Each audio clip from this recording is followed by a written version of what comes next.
Would you support a ban? And in the sport this morning, Craig Bellamy got his first win as Wales manager in a very rainy Montenegro yesterday. England captain Harry Kane joins the 100 club against Finland tonight. And in cricket, Joe Root says England are a bit like Coldplay as they can't always be number one. Which in that case, Sri Lanka were Taylor Swift. Need some work. Morning. Autumn has well and truly arrived as it turns breezier and colder for the rest of the week. Find out more details with me a little later on. It's 6:01. I'm Isabel Webster. And I'm Ben Leo, and this is GB News Breakfast.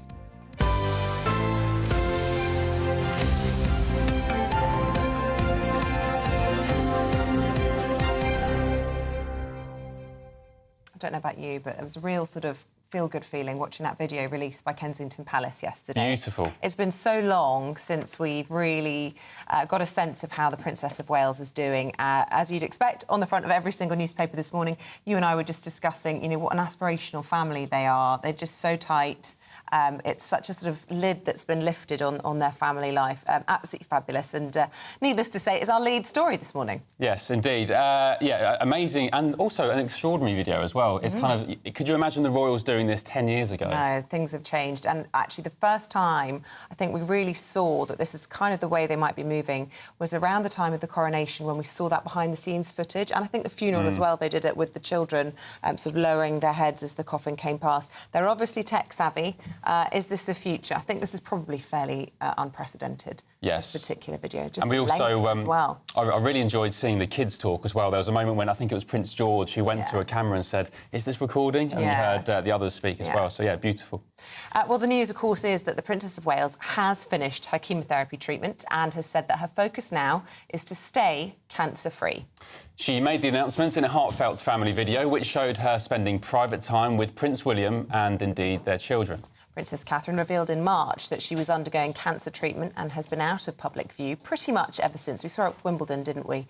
But other than that, she's been at home recovering. Yeah, she did reveal, though, she is set to carry out a few engagements before the end of the year, which could include remembrance events in November and her annual Christmas Carol concert. Well, we're now joined by the royal commentator, Angela Levin. Good to see you, Angela. Good morning to you. Goodness me, what a stark contrast this video with the one in March when she was sort of forced to go public with her cancer journey. Yes, I think you see here what an amazing woman she is. It's absolutely extraordinary that she can think so deeply, I think, and so spiritually about herself and her family and come to the very important conclusion that one of the most important things in life is to love and be loved. And I think that the whole film was actually dedicated to love. And you saw that the kids were absolutely in it. And Charlotte in particular, I think, she was right next to her mother a great deal, as if she was there to guard her and look after her, just in case. And the others were charging around to keep the energy going in it. I mean, it was just delightful. But one of the really interesting things, which, as you just said, so different from what you would imagine, was that William was so soft and loving and kissed her and hugged her. And you think, my goodness, you know, he is the most private of people. And yet this was very important that he showed quite how much he adored her. And you see how wonderful she is as well, that she has taken what's happened to her, which is just too terrible to even think about, and now made us understand that she's got to be very, very careful for the future. But she does want to get back to work. She does want to do well, but she has to be very careful. I mean, it's a very difficult thing to live with, I think, but she's strong enough, I don't mean physically, but I'm thinking emotionally, to do that. One of the good things. Good morning. Hi, One of the good things. It's Ben. I'm normally speaking to you much later at night, so good morning to you. Listen, without being too cynical, what would this do for the Wales's sort of popularity ratings and their PR? Because it truly was and is a beautiful video, unfettered access to a part of their lives we've never seen before. Do you think the public, they would have won vast swathes, new swathes of the public over with this? Well, I think anybody who wanted to attack her, some people said she was dead. Some people said, complained about a photograph she took on Mother's Day. And I think they should all now know they have to shut up, actually. I think it's much more that. I think they should be ashamed of themselves, anyone who's attacked her, because when you see, and she speaks in detail about how she's felt, you appreciate that enormously. And she even thanks the press for actually giving her space and privacy. She doesn't forget anything. And I think that they're saying who they want to be. And I think that that's very important. And if he's cuddling her and holding her hand and her neck's in his neck and her head's in his neck, it's lovely. I mean, it shows how they feel. And I think we have to understand that the new royal family will actually be very different from King Charles. It doesn't mean that King Charles is no good or is out of date. He's not at all. He's wonderful, I think. But it's just how people want to feel about themselves and how the whole country, how people are developing, that things are open, more open. You're not so quiet and shy about things. And I think she's been very brave there of what she's doing. And I think that bringing your children in is marvellous, because when the time comes and Prince George becomes king, which I hope will happen not too soon, that he's had a very, very strong family, and that will help him with anything. I mean, King Charles, it was very difficult for him, and very difficult all round. And so this will make a difference, because I think William didn't have help with when he was young. He was the one who looked after his mother a great deal, but the pain and agony for him, seeing what's happening and losing her, was very difficult. But now you can see he's opened up. He's emotional. He wants to be a human being, and he wants to do the best he can. And I think that's wonderful. You can see how he's been sort of embraced by the Middleton family as well. Those sort of never seen before images of Carol and Michael playing with the couple, but also with the grandchildren. A very sort of unique insight that we've all heard about so much over the years, how much he's loved being part of their family, but fascinating to see that. And she's talking now about looking forward to being back at work, undertaking some public engagements when she can. The pressure, I mean, this is them taking control of the narrative. This is very much approved, signed, sealed, exactly how they want it. When she does finally step back onto the public stage, that scrutiny, that public appetite, it's going to be huge, isn't it? I think it's going to be very difficult, but she's obviously such a clever woman that she would do it bit by bit. I don't think she will, and I certainly think that William will agree, she'll take it in slow bits. She will appear, I think she will come in November for the memorial services, but she will be up in a window. She won't be out. She won't have to walk a lot. I think it will be all carefully looked after, that she stays well and she can manage what's going on. I think we won't see her trying to race William down a track or anything like that. But I think she will work out what is the best thing for her body, what's the best thing for her family, and do that. And I think family is first. That's what she's showing, Ellie, and I think there's nothing wrong with that at all. But as you said about the Middletons, I think they've made a huge difference to William. They gave him a home. They let him see what a family was like, what a husband was like, and from that he could really grow. He didn't have any of that really when he was young. So great thanks to them and to him. And Indeed. to her. Thank you, Angela, for joining us this morning. Nice to see you, and we'll catch up soon. Nice to see you. Thank you, Angela Levin. Bye. I didn't want to talk about it too much with Angela, but also Harry and Meghan dropped their Polo documentary Netflix trailer an hour or two after that video was released. I'll assume it was just coincidental. It's not made any headlines. No, quite rightly, yeah. Right, let's talk politics, shall we? A big day in Westminster. MPs are going to be voting on Labour's controversial plan to scrap winter fuel payments for pensioners. The plan will see around 10 million pensioners losing up to £300 to help with energy costs. And the Prime Minister's set to receive a mini-rebellion, with some MPs refusing to vote with the government to take money away from pensioners. The Tory party also face a vote today as they'll whittle down their candidates in the leadership race from 5 to 4. And this comes as Labour will be launching the early prison release of around 2,000 offenders to try to solve the ongoing overcrowding jail crisis. We're joined now by former Chief of Staff to Nadeem Zahawi, James Price. Good morning, James. Thanks for joining us. So much going on after just a couple of weeks, I guess, 60 days of this Labour government? Feels a lot longer. Let me just be frank, are Labour starting to lose a lot of goodwill with how things have gone thus far, not least this winter fuel saga? I think that's right. I think that you can either take a honeymoon period and say, look, we're a new broom, we're going to do things differently, don't worry, the grown-ups are back in the room, all those sorts of things, which gets you a kind of temporary bump in the polls and, you get to blame your predecessors regardless. But I think that the received wisdom these days, and the coalition government started doing this in 2010 as well, is to try and front-load all of the bad news as soon as you possibly can. So you take that goodwill, you trample it into the mud, but in 4 or 5 years' time, you hope that the things that you've done in government have been good and successful and will give you re-election a few years later. So let's hope that that's what's happening, because if it's going to be 5 years of this relentlessly, that's going to be absolutely terrible. I heard another school of thought yesterday that the reason that they are doubling down on this, and we heard Rachel Reeves was meeting with backbenchers yesterday saying, absolutely, we're not going to do a U-turn on this. There's £900 more a year for pensioners as part of the triple lock compared to this time last year. She's not backing down, is she? Well, one of the theories I heard was that the budget is going to be so gloomy, so miserable, whether that be inheritance tax, capital gains tax, that this will pale into insignificance and they'll be able to turn around and say, well, even pensioners are doing their bit.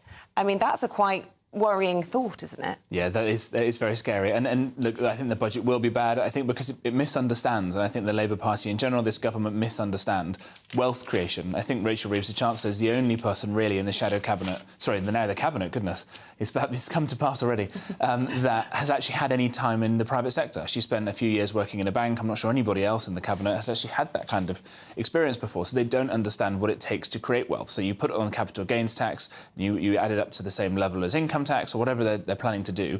That's going to drive lots and lots and lots of wealthy people away. It's going to dampen economic activity, which means less money to spend on schools and hospitals. So I think that's one big problem. The bit that I can't quite understand is going after winter fuel payments. OK, it's about, maybe, if they do it right, we'll raise about £1 billion, something like that, for them to spend in other areas. That's of a budget of about £1 trillion that comes in now, numbers we can't really understand. But the political capital that they're spending, exactly, with hardly any gain, is unfathomable, right. Exactly really. Right. If they really wanted to be radical and say, look, we're going to be as transformational as a Margaret Thatcher or whatever it may be, they could stop the pensions triple lock, they could means test the state pension, maybe take it away for the richest 10%, something like that. That would be really big numbers with which they could do some quite radical things. It would upset pensioners probably about as much. It would, make a big kind of marker of intergenerational movement.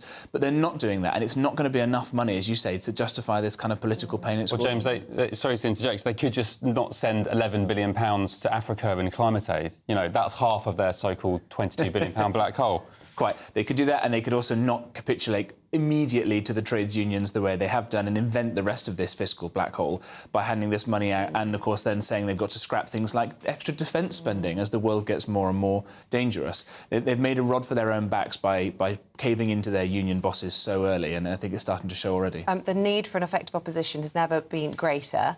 With the start of a new huge, the supermajority phrase was used, but it is a huge. Apparently, last night when Rachel Reeves was meeting all of these backbenchers, they had to spill out into 2 rooms and video link it because there were so many of them.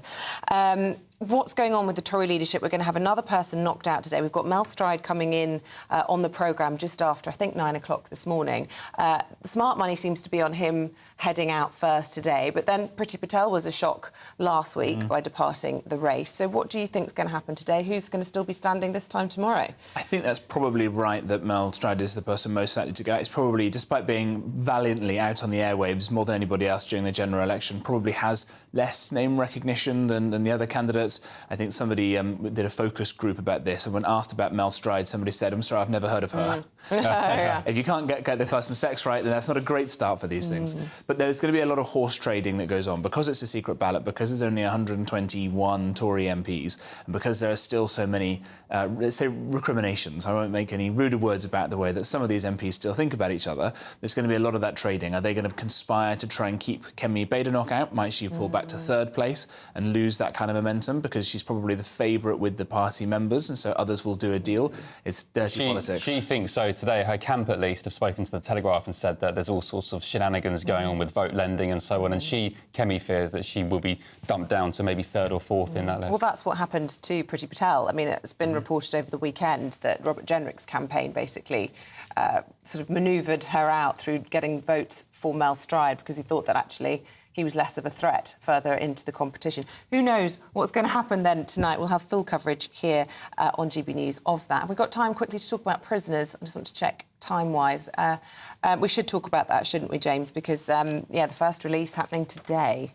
I mean, I just find this absolutely astonishing. So to get numbers into so 80,000 people in prison in the United Kingdom. The population, what are we now? Sort of almost 70 million. About 10% of those are foreign criminals who've committed crimes here, will serve time here before being deported back to their country of origin. So that's about 8,000 people. We could send all of those people back straight away and then have an awful lot more space to keep more people in prison. But I do think that we should be looking at getting a lot more prison capacity, because then you won't have judges and other people worrying about having softer, more lenient sentences. Look at El Salvador. It's a small country in Central America, was the most dangerous place on earth, the murder capital of the world. A person comes in, builds a great big prison, arrests all the people committing crimes and doesn't let them out again.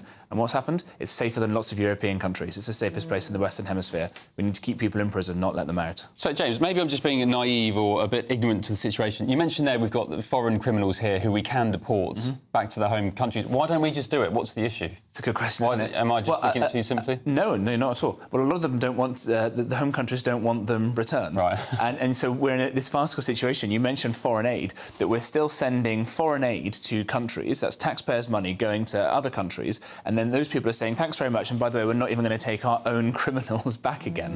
And this is the kind of farce that we've got ourselves into. I think we're just far too soft, by and large, is the raw political analysis of it. All right, James Price, always good to get your thoughts. Thanks very much indeed. Right, things are hotting up across the pond. Tonight, there is going to be the first debate between Kamala Harris and Donald Trump. It will be the first time that they go face-to-face in this presidential race. Very excited for this. Can't wait. Been waiting a long time. The debates will be taking place at the National Constitution Center in Philadelphia, a venue which was established by President Ronald Reagan. Well, with just over 2 months to go before America goes to the polls, both candidates will be looking to gain the advantage necessary to win the election.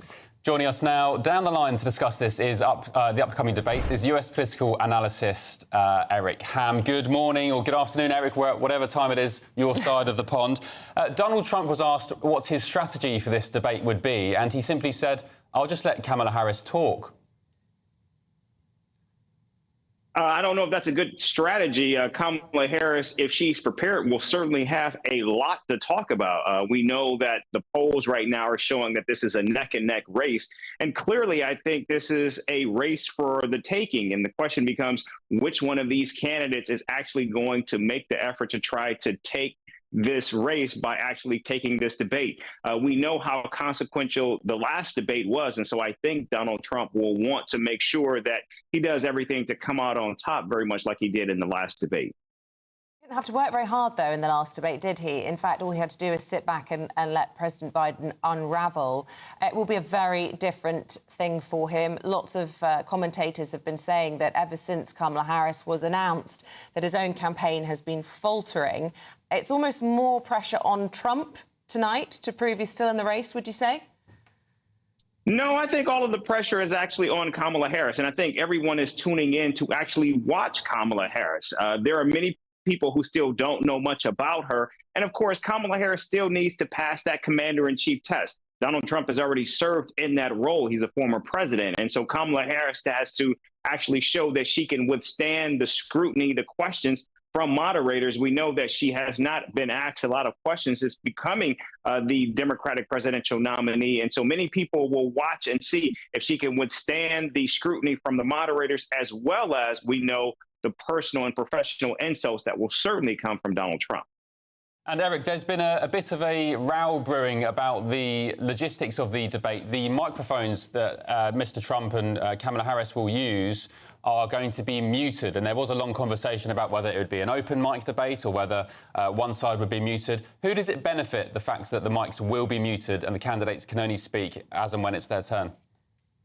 It actually benefits Kamala Harris. And we know it was the Harris campaign that actually fought to try to actually get this rule changed, because they wanted to actually have their candidate, Kamala Harris, try to get under Donald Trump's skin, try to needle him, to try to push his buttons so that he could actually say something that would be unhinged or something that might make some of those independent voters, some of those suburban women voters recoil. And so they weren't able to do that. But I think that was actually smart maneuvering by the Trump team to actually stick with that plan that was actually implemented by President Biden.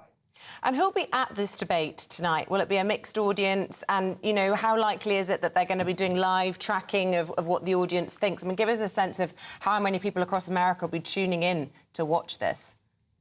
I suspect there will be a large television audience, but we also have to remember there is no audience in the actual debate. It will just be Kamala Harris, Donald Trump, and the debate moderators themselves. Now, of course, we know the press will be there in the spin room and things like that, but many people, I suspect, will be tuning in to watch this debate. This will likely be the only debate that we will see between these two candidates. And it's also important to note that while these are the two biggest candidates, these are the titular heads of their respective parties, these are two individuals who have yet to actually meet each other face to face. Remember, Donald Trump was actually not at the inauguration in 2020, and so he's never had an interaction personally with Kamala Harris.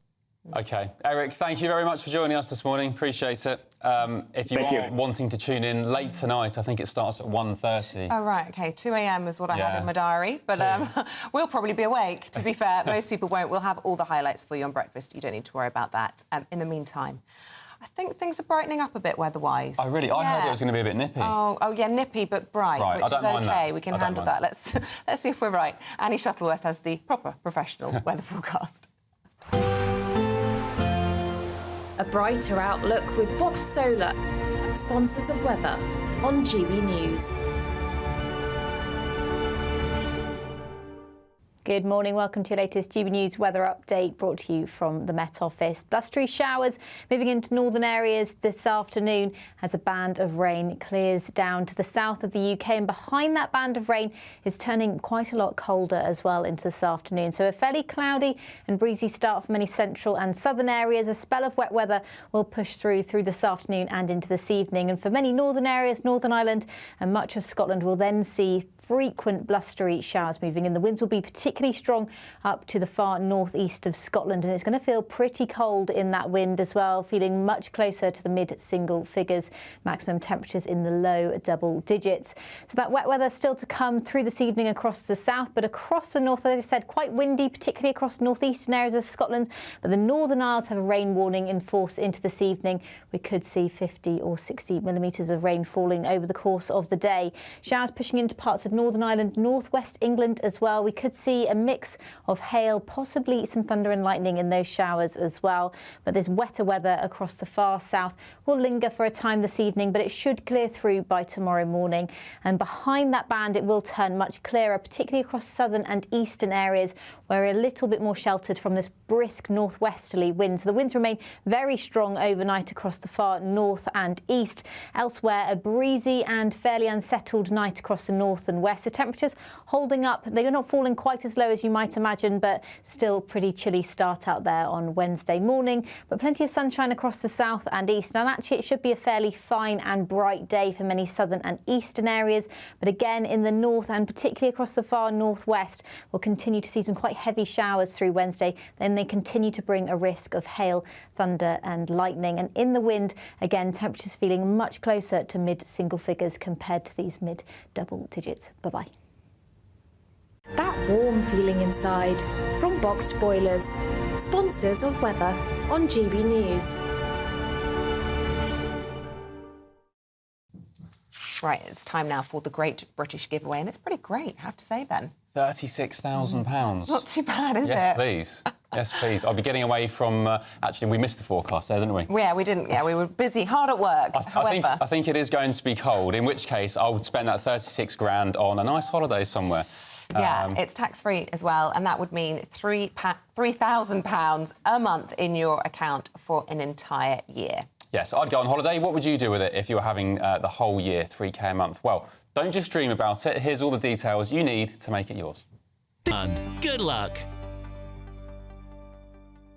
Good luck indeed. Still to come, Paul Coit will be here with the sports, and I think there's an England game tonight. This is GB News Breakfast with Ben and Isabel.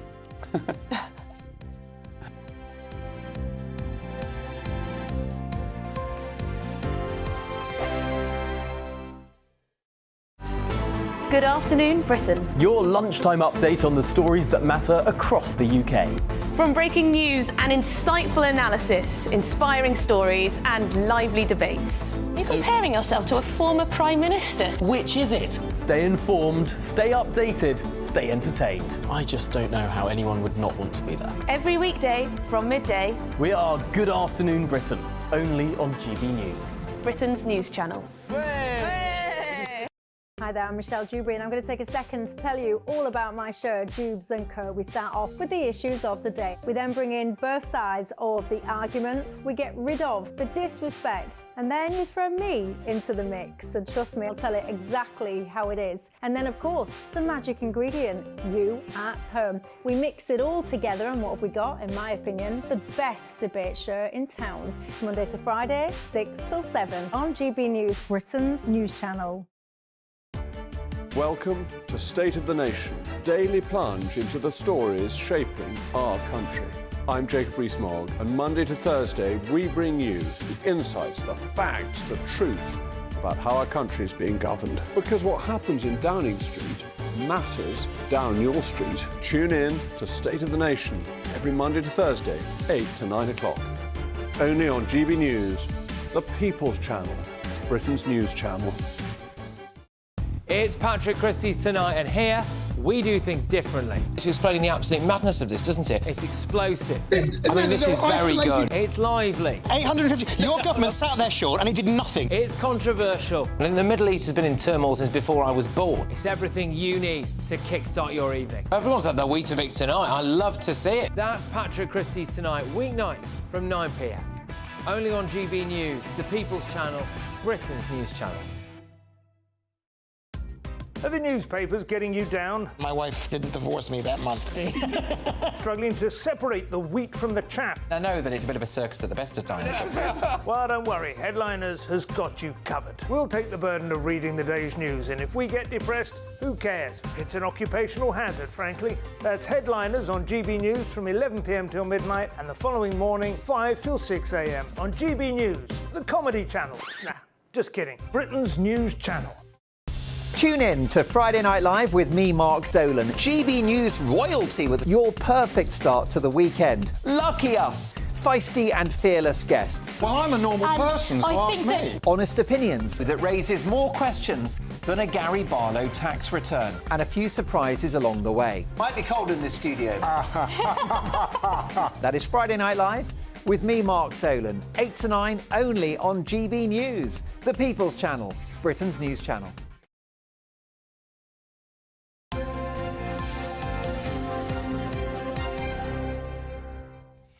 Right, it is time to go through all the latest sport with Coity. Good morning, good to see you. I love that you two have sort of, collaborated on your outfits this unintentionally. morning. You're mortified about this. I never want to team up with a Spurs fan. Oh, the rivalry is warming up ahead of the weekend. See, the thing is, it's Spurs, Arsenal is on Sunday, and that's all I want to say about it. Let's leave it there, shall we? Let's leave it there. See, the thing is, what if we lose, which, obviously Arsenal... Well, I'd say I'm going to be the favourites.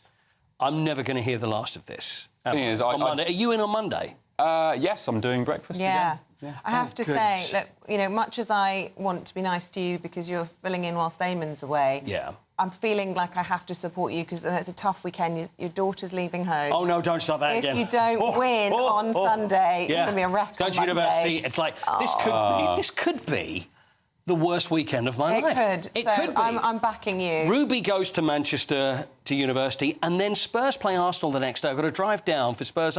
It could be the worst ever. Well, listen, let's wish loads of luck, by the way, to Ruby this morning. To Spurs. Good luck, Good Ruby. luck. Well, no, to Ruby. And, yeah, you'll be great. I'll look after your dad, don't worry. Thank you very much. Right, let's talk about... should we start with England? Because Harry Kane... tonight. See, Harry Kane, again, I would imagine is not Ben's favourite footballer, but is mine. I don't even rate him that much as a... Not just because... Okay. No, actually, not just because he's a Spurs fan. I've just never really rated him. OK, yeah. But the thing is, he does get a lot of stick, but he's England's record goal scorer by a long way. Yeah. He's scored like 2 and 3 every time he plays. He's got his 100th cap. So 100th cap. This is a landmark, obviously, and joins the 100 club. So how many... Now, if you could at least come up with a couple... other players going back in history that have 100 caps plus. I know, but... Could you name... For England? Any, yeah. But, Paul, they play so many more games now than they used to. They do, absolutely. Nonsense games against San Marino and non-countries. Well, the thing is, they have Nations League, which is fair enough, but they were still with friendlies before. But it's fair to say that going way back, there were less. But... can you name any other players? If you can come up with 2... 100 caps? 100 caps. Well, I mean, what did Lineker get? Lineker is not there, no. George Best? George Best was for Northern Ireland. OK, so I'm just going to keep quiet. Well, I don't know. Bobby Moore. Oh, yeah, cool. Late, great Bobby Moore, 108. The other one's a Bobby Charlton.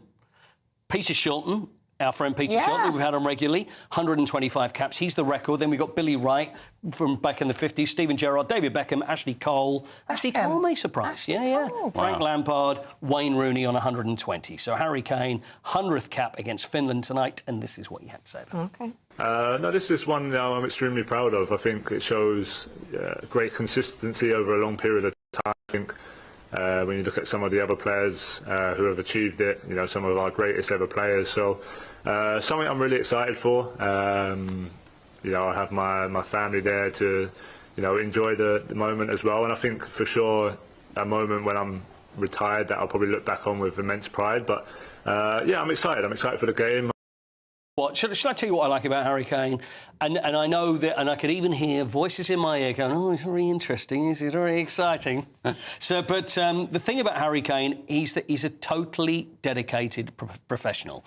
In a world where kids need role models to look up to, there is no question that Harry Kane is one of those. I know for a fact that there are players that go, you know what? I don't need to be a role model. Why should I have that put on me? I'm just someone that's trying to... the courts and all sorts of getting into trouble. He's a family man. Yeah. He's dedicated to his work. Possibly a bit boring, but that's actually quite a healthy example to his mum said that to me once, a couple of years ago. I was speaking to his mum, and she said, and I said, you know, well, credit to you because he hasn't changed. From the moment I first met him when he was a young kid, right up to when he's become England captain, multi-millionaire, huge star.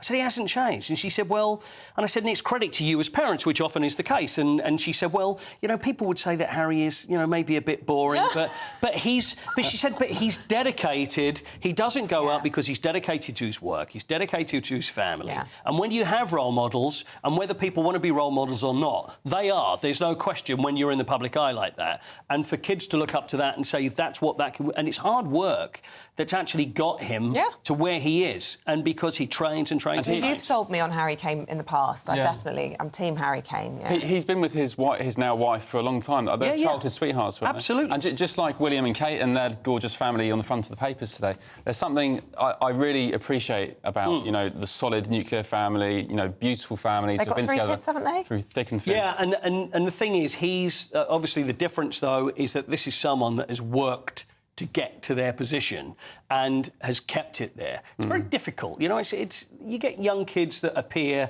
from nowhere, especially in football. You know, they might have come from the other side of the tracks and then they've got to adapt to life and also the press and everything. And Harry Kane has done it perfectly well. But on top of that, he's a fantastic footballer. He used to be an Arsenal fan, did you know that? No, that's completely untrue. That's completely untrue. That's another thing I did ask the family. I said, look, between us, is it true? And they went, no. There's pictures of him in Arsenal kit at Highbury. Yeah, it was a terrible mistake. But everybody has... Even you made mistakes when you were a kid there, Ben. So, you know, there's nothing to look at That's what we're now with the show. There's going to be a tribute to Sven-Göran Eriksson tonight, is there? Yes, there will be. Quite right. Yeah, there'll be a tribute to Sven-Göran Eriksson.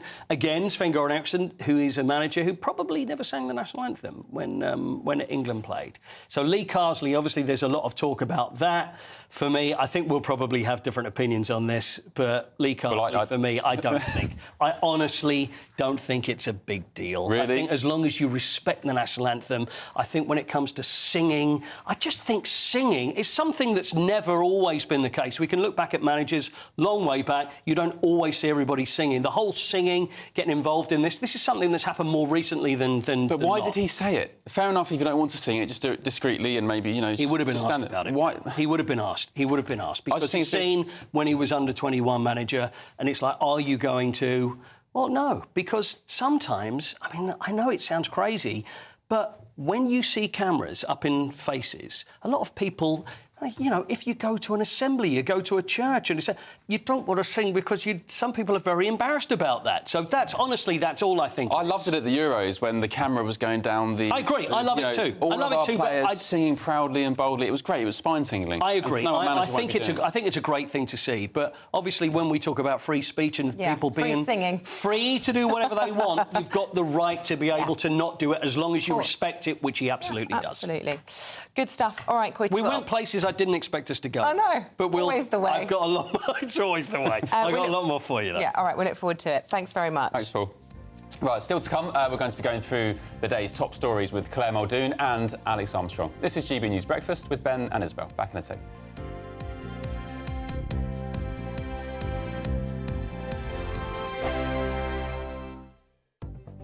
The latest GB News travel. Good morning, I'm Johnny Ratner. Delays of roughly a quarter of an hour continue heading westbound along the M62 through West Yorkshire. The motorway's down to a single lane between junction 22 at Rishworth Moor along to 21, the Milner exit past the scene of an accident. In East London, the Rotherhithe Tunnel remains closed in both directions due to an ongoing technical issue, and the M26 is queuing for about a quarter of an hour westbound towards the M25 through Kent, where it's down to a single lane into those long-term works. West Sussex, the A280 remains shut in the A24 at Findon, along to Clapham. Investigation works underway following a serious accident yesterday. And on London Underground, there are severe delays on the Circle line, on the Metropolitan line, and on the Hammersmith and City line between Barking and Liverpool due to late finishing of engineering work. That's the latest. You can stay up to date throughout the day by visiting our website, gbnews.com.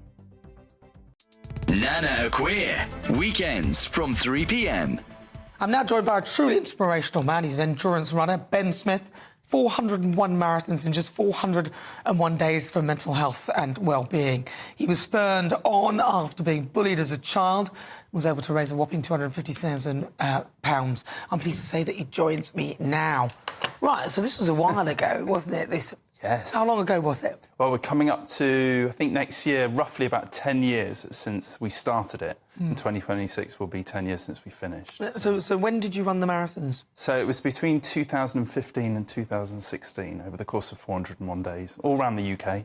What kind of madness was that? Oh, it was an adventure, let me tell you. Yeah. Like, honestly, on day one when we started in Bristol, never ever thought that the project would ever become what it became. But over the course of the 401 days, we ran with 13,500 people within 8 miles of everywhere on the British mainland, from Land's End to John O'Groats. So, and that was the journey from Land's End to John O'Groats? Yeah. We covered so many different communities around the UK because I suppose the reason why I was doing it was to raise so much money for 2 anti-bullying charities that we wanted to include people in that. And, yeah, I got to run in some amazing places. I bet you did. What would you say is a beautiful place? I mean, the whole country, I love this country, but there are some outstanding, beautiful areas around. What would you say? Oh, definitely. Where's the best place that you run? Well, I think I've got a few, but I think I would say probably the Highlands of Scotland. I knew you would say somewhere like that. Yeah, just the kind of vastness of it, the dramaticness of it. I remember running up and down one of the paths in the Highlands near Glencoe and coming face to face with a wild stag. So it was quite scary. What did it do? It did nothing. It did absolutely nothing. It was quite used to people because of the path. What are you doing here? This is my house. GB News, the People's Channel.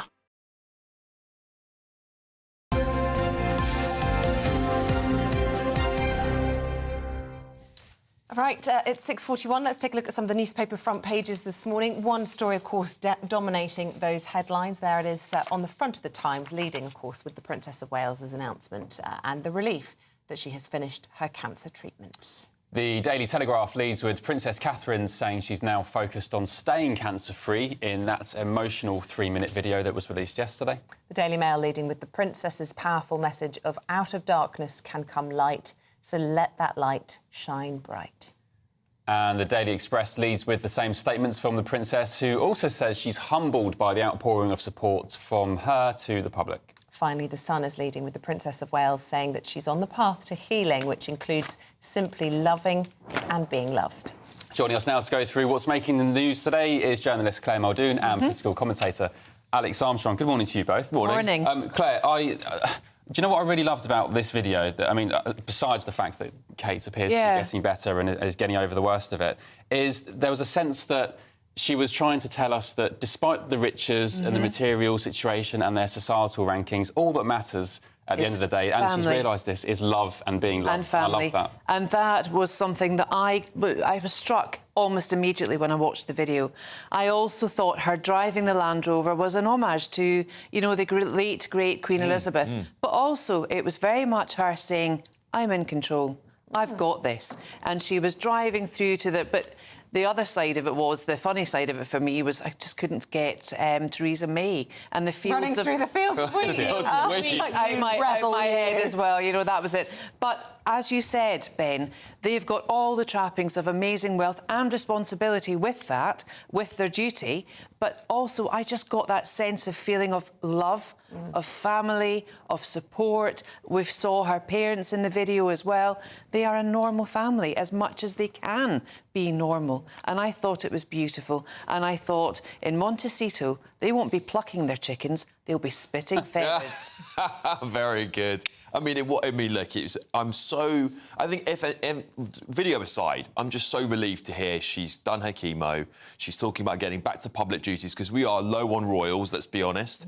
And, you know, she's the future queen of this country. Her being healthy and back with her family, look at, they all look so happy. They look so happy and how grown relaxed. up they all look as well.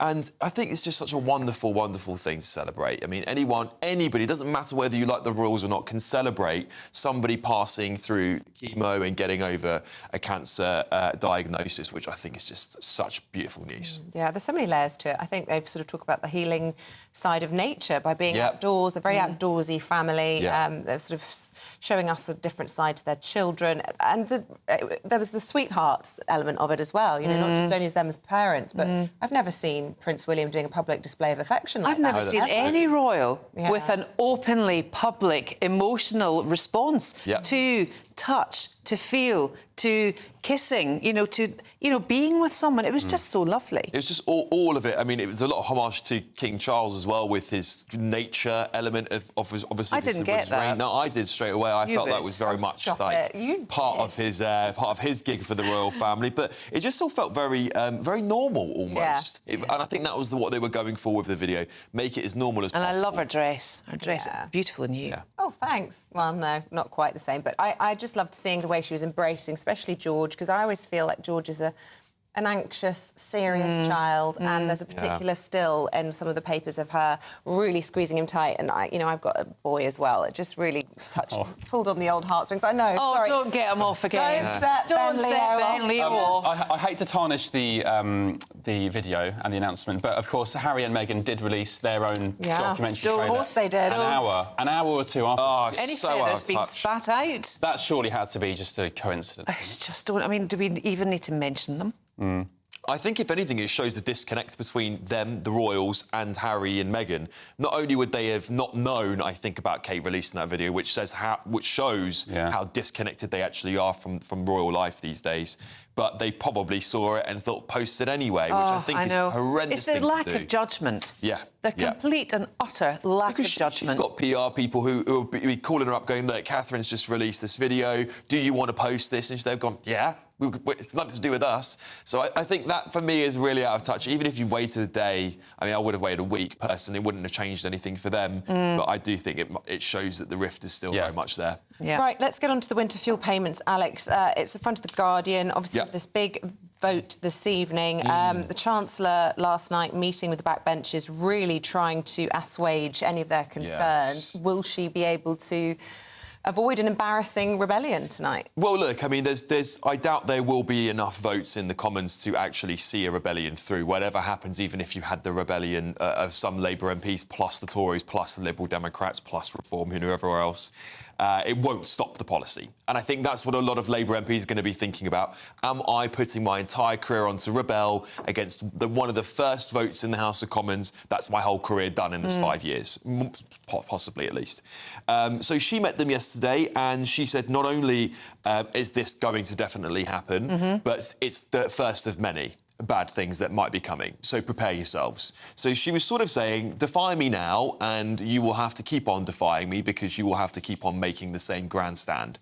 And so, yes, there's going to be at least a dozen, I think this is what The Guardian is saying, or dozens of Labour MPs who are going to abstain, but it won't be enough. Do you know what? I mean, today is Tuesday and Prime Minister Keir Starmer is attending the Trades Union Congress today. Yes. So, you know, there's going to be a lot of... Maybe all the heat is going to be there instead of for the pensioners this winter.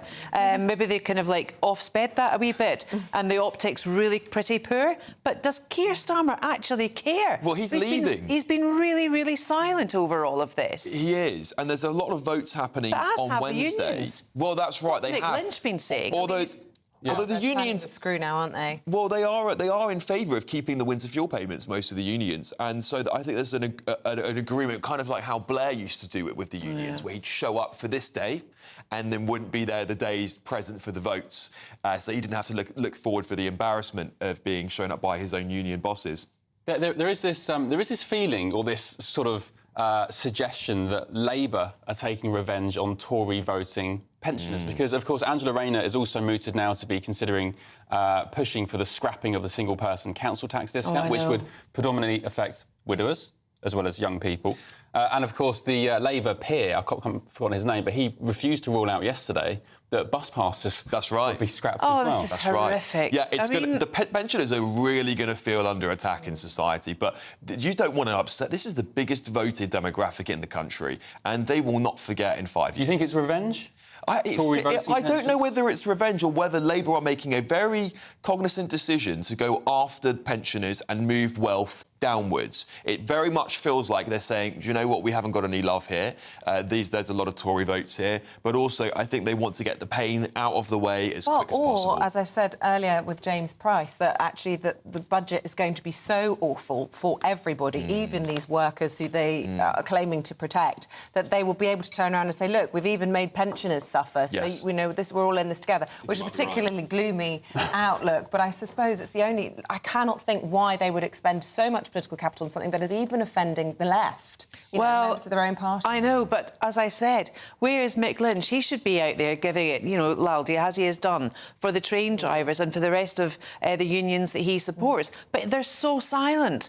They're so silent. Where's the Tony Benns now? Where are the good, stalwart lefts there to protect the vulnerable in society instead of mealy-mouthed champagne socialists from the Tony Blair days going through everything, making people's lives worse? Labour's own research from 2017 showed that up to 4,000 pensioners would die from the cold if they scrap the winter fuel allowance, and yet they still... But all the lockdowns was save granny, save grandpa. Yeah. We're saving them now. Well, we're talking about up to 700,000 pensioners not getting this payment, who are in poverty. That's what the latest report is showing. So that's almost 1 million pensioners who are in poverty who will not receive this payment. Alex, also, that's how poorly this policy is being done. The weather in this country is such that it's always worse north of the border. It's freezing up there. Even now, they had absolutely no summer. So there's going to be more dying in Scotland than there is in the south east. And you mentioned COVID there. A lot of the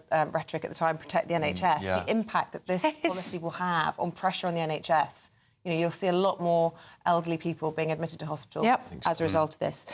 Claire, let's talk about Lucy Letby, shall we?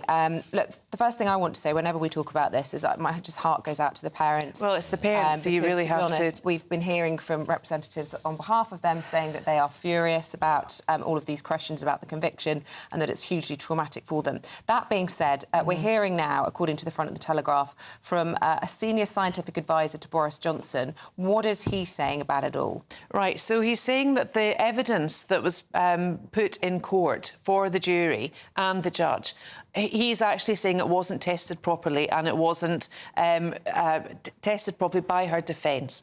And there is actually, it's based on statistics, and we all know that statistics can be managed and they can be massaged to produce the result that you actually want to do. Look at the polls, look at the way the questions are asked for pollsters. So this conviction, and as you've quite rightly said, Isabel, the main victims in this now are the parents of the children who suffered at the Cheshire Hospital in the neonatal unit there. But this is a historic issue for that hospital. It's not the only hospital that has had issues with high neonatal deaths. The mortality rates in some other hospitals are high as well. But what we cannot have, if it has happened, is a miscarriage of justice. Yeah, indeed. But Alex, do you ever get the feeling people are just trying to be contrarian for the sake of it? Yeah, it certainly could be the case. I mean, I honestly I think I really sympathise with Isabel's point of view on this, which is it's the parents here. If there's a miscarriage of justice, again, that's another failing of our justice system that will need to be very quickly addressed. And I doubt it will ever be there'll be some sort of public inquiry if it ever was. But I just think, there's babies that have died, and to me, if there's any question about whether this case was flawed or not, it still doesn't take away from the tragedies that have happened at this hospital and the failings for how many years that just went unanswered. But I think there's something more going on there anyway. This case is actually representing an issue with our judicial system. Yeah. And the way that convictions are actually brought to court and the way that cases are actually tried in this country. And I think if we can open that debate and if we can open up the ability for lawyers to see through some of this stuff and actually represent their clients better than they might do, then I think that can only benefit us going forward, especially with regards to any conversations about capital punishment, either this side of the pond or indeed opposite. Yeah, I quite agree with you. It's the shock. The whole thing is extremely shocking. The whole story, from start to finish, is shocking. I would hate for there to be any more, frankly. I think justice should just be served, and hopefully we can move on. I think part of the tragedy of it as well is that everybody's now got an opinion about whether she was guilty or not. Exactly. Unless you have sat through the several months of forensic scientific evidence yourself, you shouldn't really have an opinion, and you should have faith in the justice system to come to the correct conclusion eventually in all of this, if it hasn't already. Yep. OK. Alex, thank you very much. Claire? You're welcome. See you again. Yeah. See you in an hour. See you in the next hour. We Right, might we're going not to come back concentrate this time in the forecast. We actually missed it last time. Annie Shuttleworth is going to tell everybody if they need a brolly or a coat today. Here's all the details. A brighter outlook with Box Solar, sponsors of weather on GB News. Good morning, welcome to your latest GB News weather update brought to you from the Met Office. Blustery showers moving into northern areas this afternoon as a band of rain clears down to the south of the UK, and behind that band of rain is turning quite a lot colder as well into this afternoon. So a fairly cloudy and breezy start for many central and southern areas. A spell of wet weather will push through this afternoon and into this evening, and for many northern areas, Northern Ireland and much of Scotland will then see frequent blustery showers moving in. The winds will be particularly strong up to the far northeast of Scotland, and it's going to feel pretty cold in that wind as well, feeling much closer to the mid-single figures, maximum temperatures in the low double digits. So that wet weather still to come through this evening across the south, but across the north, as I said, quite windy, particularly across northeastern areas of Scotland. But the Northern Isles have a rain warning in force into this evening. We could see 50 or 60 millimetres of rain falling over the course of the day. Showers pushing into parts of Northern Ireland, northwest England as well. We could see a mix of hail, possibly some thunder and lightning in those showers as well. But this wetter weather across the far south will linger for a time this evening, but it should clear through by tomorrow morning. And behind that band, it will turn much clearer, particularly across southern and eastern areas, where we're a little bit more sheltered from this brisk northwesterly wind. So the winds remain very strong overnight across the far north and east. Elsewhere, a breezy and fairly unsettled night across the north and west. The temperatures holding up. They're not falling quite as low as you might imagine, but still pretty chilly start out there on Wednesday morning. But plenty of sunshine across the south and east. And actually, it should be a fairly fine and bright day for many southern and eastern areas. But again, in the north and particularly across the far northwest, we'll continue to see some quite heavy showers through Wednesday. Then they continue to bring a risk of hail, thunder and lightning. And in the wind, again, temperatures feeling much closer to mid-single figures compared to these mid-double digits. Bye-bye. That warm feeling inside from Boxed Boilers, sponsors of weather on GB News.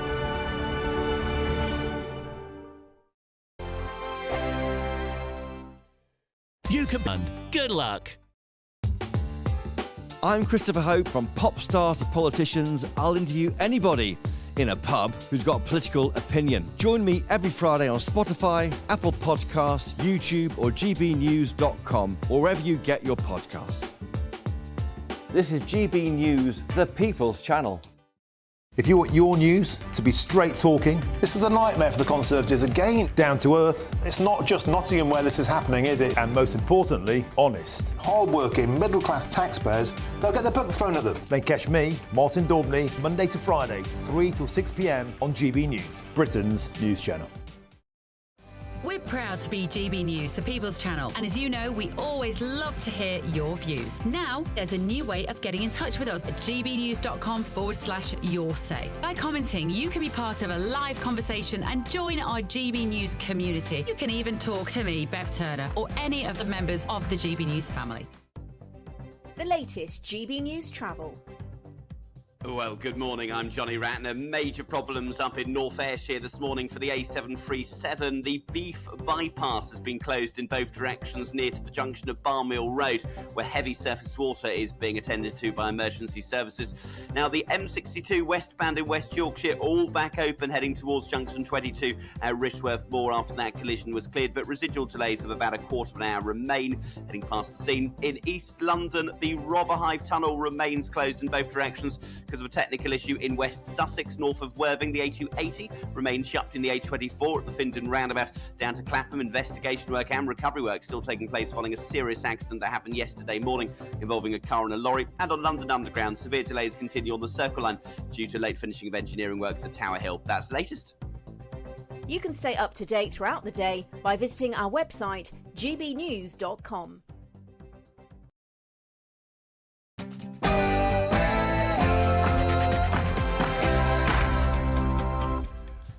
Very good morning to you. Kate is cancer-free. Doing what I can to stay cancer-free is now my focus. The Princess of Wales has announced her chemotherapy has worked, but acknowledges the journey's been complex, scary and unpredictable for everyone. In a heartfelt video released on social media, surrounded by family, Catherine expressed how illness has given her a new perspective on everything. The Prime Minister's facing a rebellion as MPs are set to vote on the scrap to winter fuel payments today. This comes as the government refuses to rule out cutting bus passes for pensioners. And time for another Tory leadership elimination. MPs will vote today to rule out another candidate. Prison break. 2,000 prisoners are to be freed early today in an attempt to tackle the jail overcrowding crisis after only serving 40% of their sentences. And the presidential candidate debate. Donald Trump and Kamala Harris will go head-to-head in the first televised election debate today. And as the Australian Prime Minister takes tough new measures to restrict under-14s from social media, we're asking, would you support a ban? And in the sport this morning, Craig Bellamy got his first win as Wales manager in a very wet Montenegro. Why I turn into Noel Coward, I have no idea. England captain Harry Kane joins the 100 Club against Finland tonight. And from the nice work, if you can get it department, in F1, Aston Martin will announce former Red Bull technical director Adrian Newey as their new car designer on £30 million a year. Not bad. Good morning. Autumn has well and truly arrived as it turns breezier and colder for the rest of the week. Find out more details with me a little later on. It's just after 7 o'clock. I'm Isabel Webster. And I'm Ben Leo, and this is GB News Breakfast.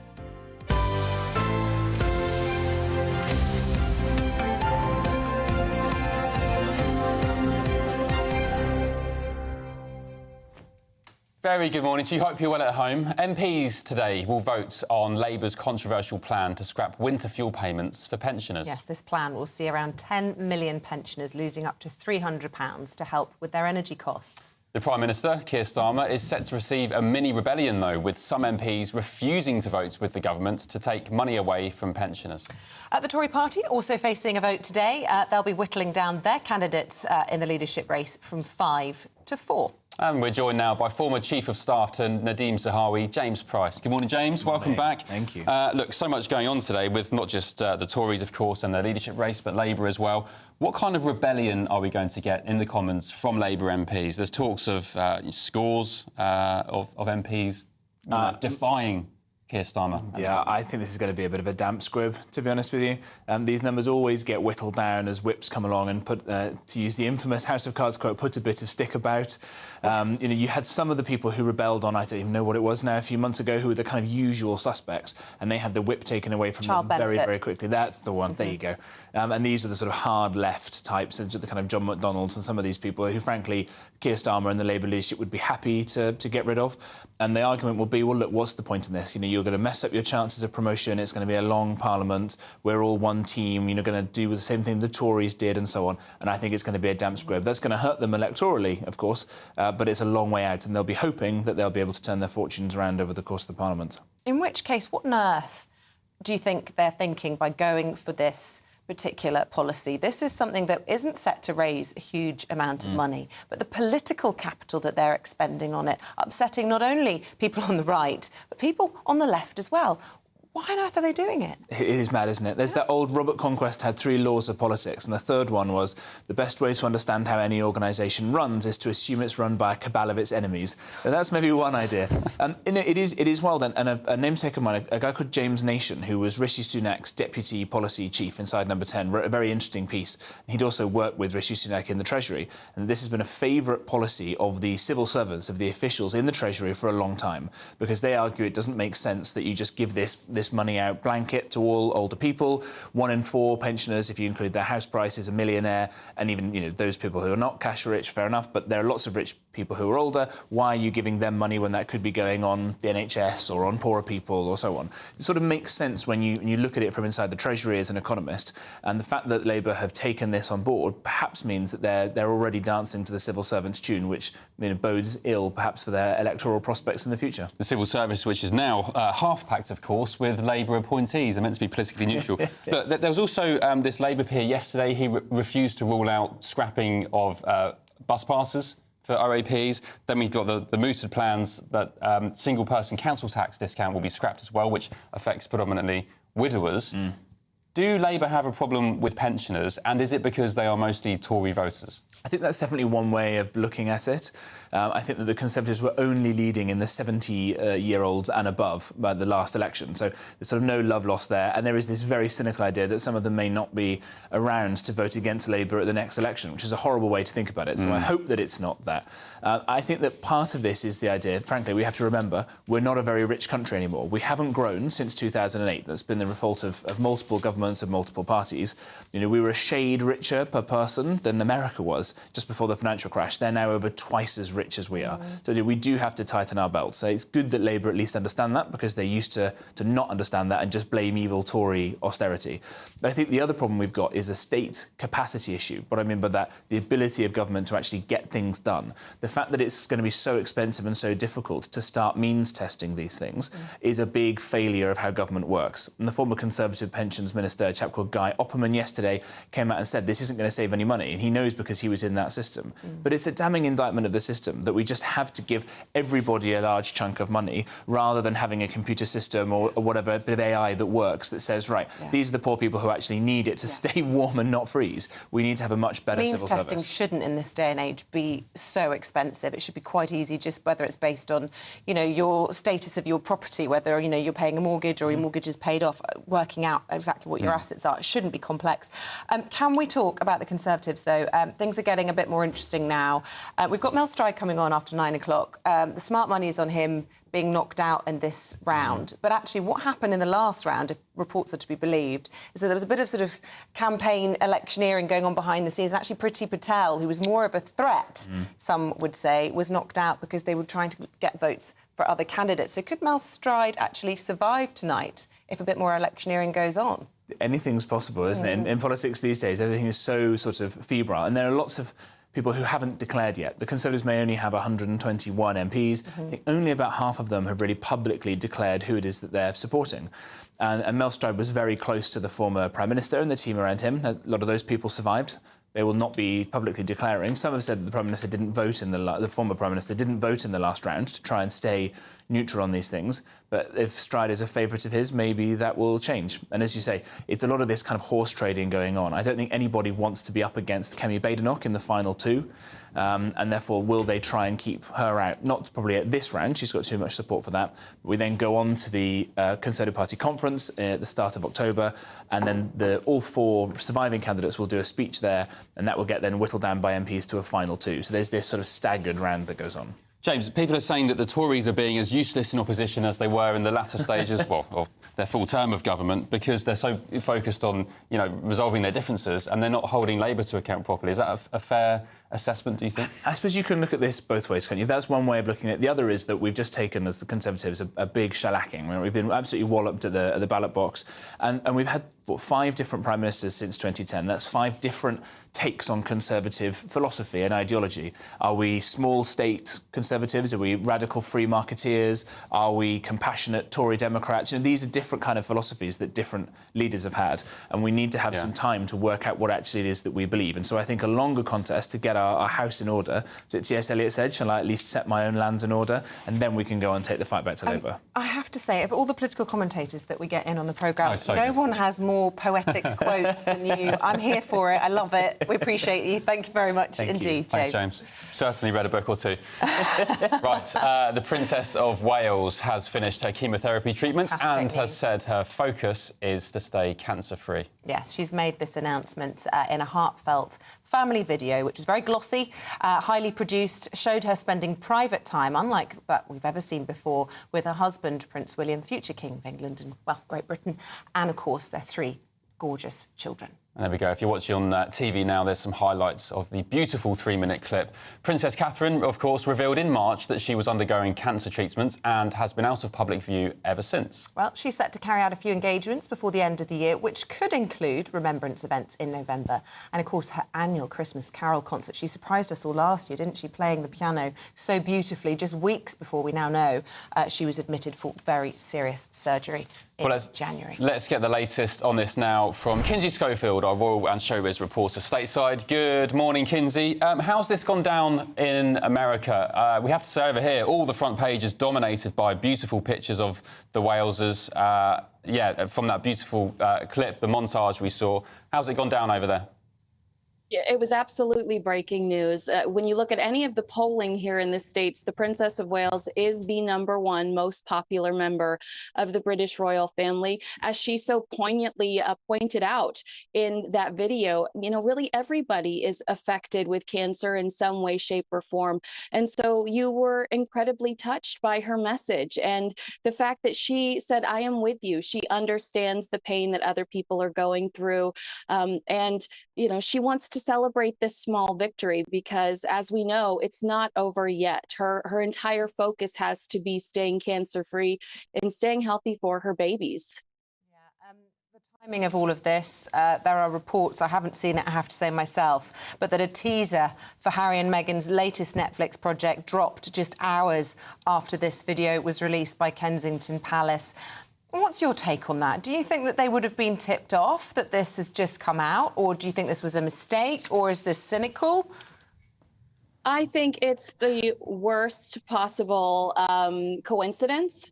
I think that if Netflix, if their PR team, their marketing team were as good as they're probably paid to be, knowing that Harry and Meghan got $100,000 for their deal, that they should have seen that video and known that it was time to pull that information and release it at a different date, because I felt like it looked very vulgar and opportunistic to release it after such a compelling and intimate message from the Princess of Wales. I mean, as you said, surely the guys at Netflix who are paid lots of money, their expertise in their field, surely they would have seen in time this video was released and the announcement from the Walesers and Catherine, and they could have delayed it by a couple of days. The fact they didn't do that makes some people think that it was deliberately put out to quell the sparks of this announcement. Well, I understand why a lot of people do feel that way, because we have seen Harry and Meghan, their one-upmanship in the past. For instance, when the Princess of Wales announced and thrilled us all that she was going to be at Trooping of the Colour, within hours, one of Meghan and Harry's friends posted her dog biscuits on Instagram. And then it blew up. Oh, American Riviera Orchard now has dog biscuits. So there are definite examples where it feels like Harry and Meghan are trying to steal the spotlight.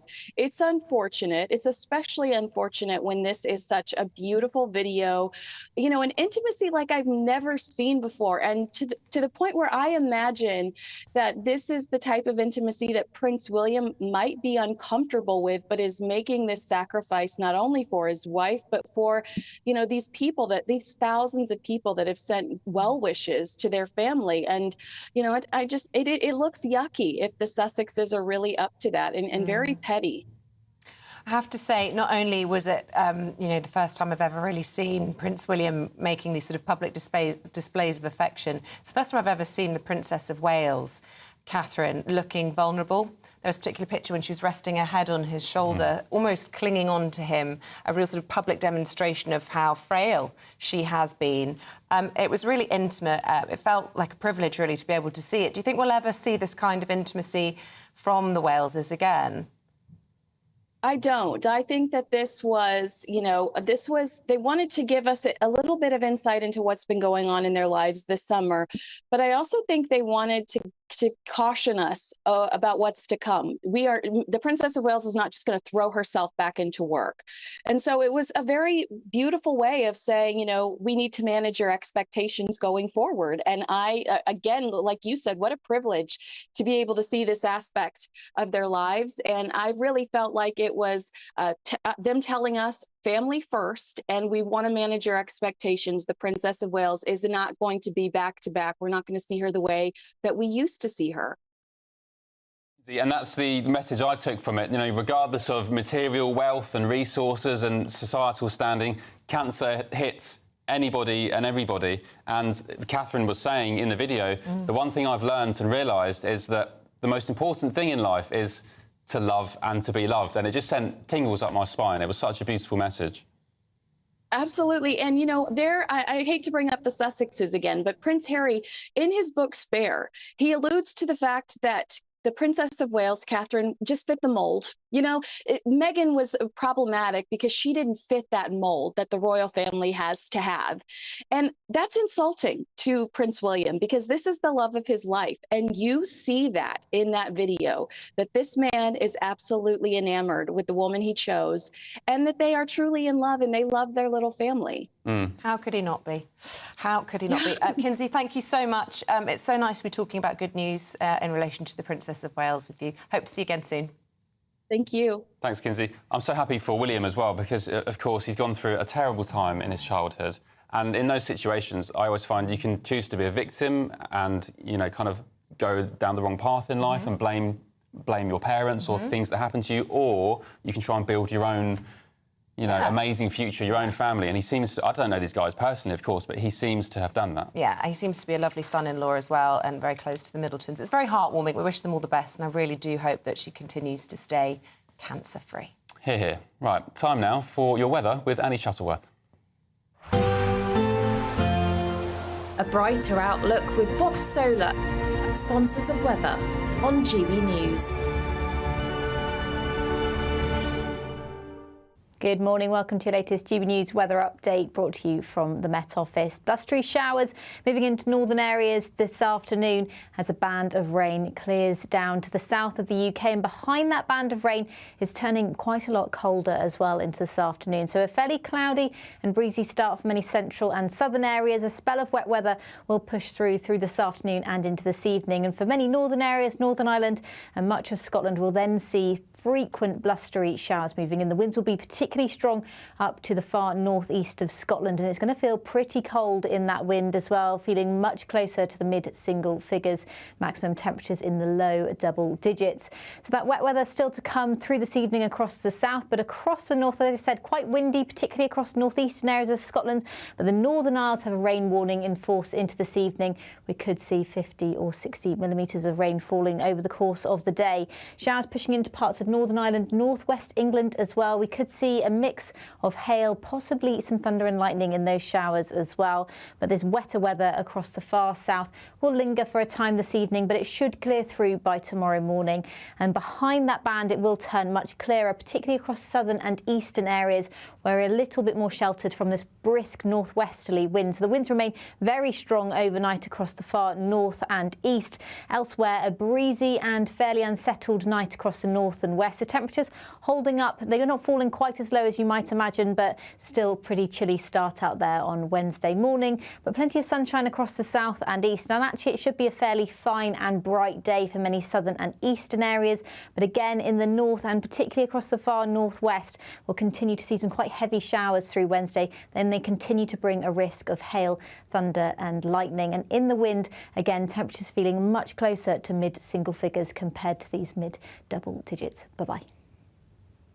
That warm feeling inside from Boxed Boilers, sponsors of weather on GB News. Right, today marks the launch of early prison release for 2,000 offenders as the Labour government look to solve the ongoing overcrowding jail crisis. This emergency plan by the Ministry of Justice overall will free up to 5,500 beds, with Keir Starmer determined to ease pressure on the prison system. Well, offenders serving sentences of fewer than 5 years will be released on licence into the community after having spent 40% of their term in jail, rather than the usual 50%. OK, well, joining us now to discuss this early release prison plan by Labour is GB News national reporter Charlie Peters. Good morning, Charlie. I take it you've not seen any lags leaving the prison just yet. Do you expect to see some later today if you hang around?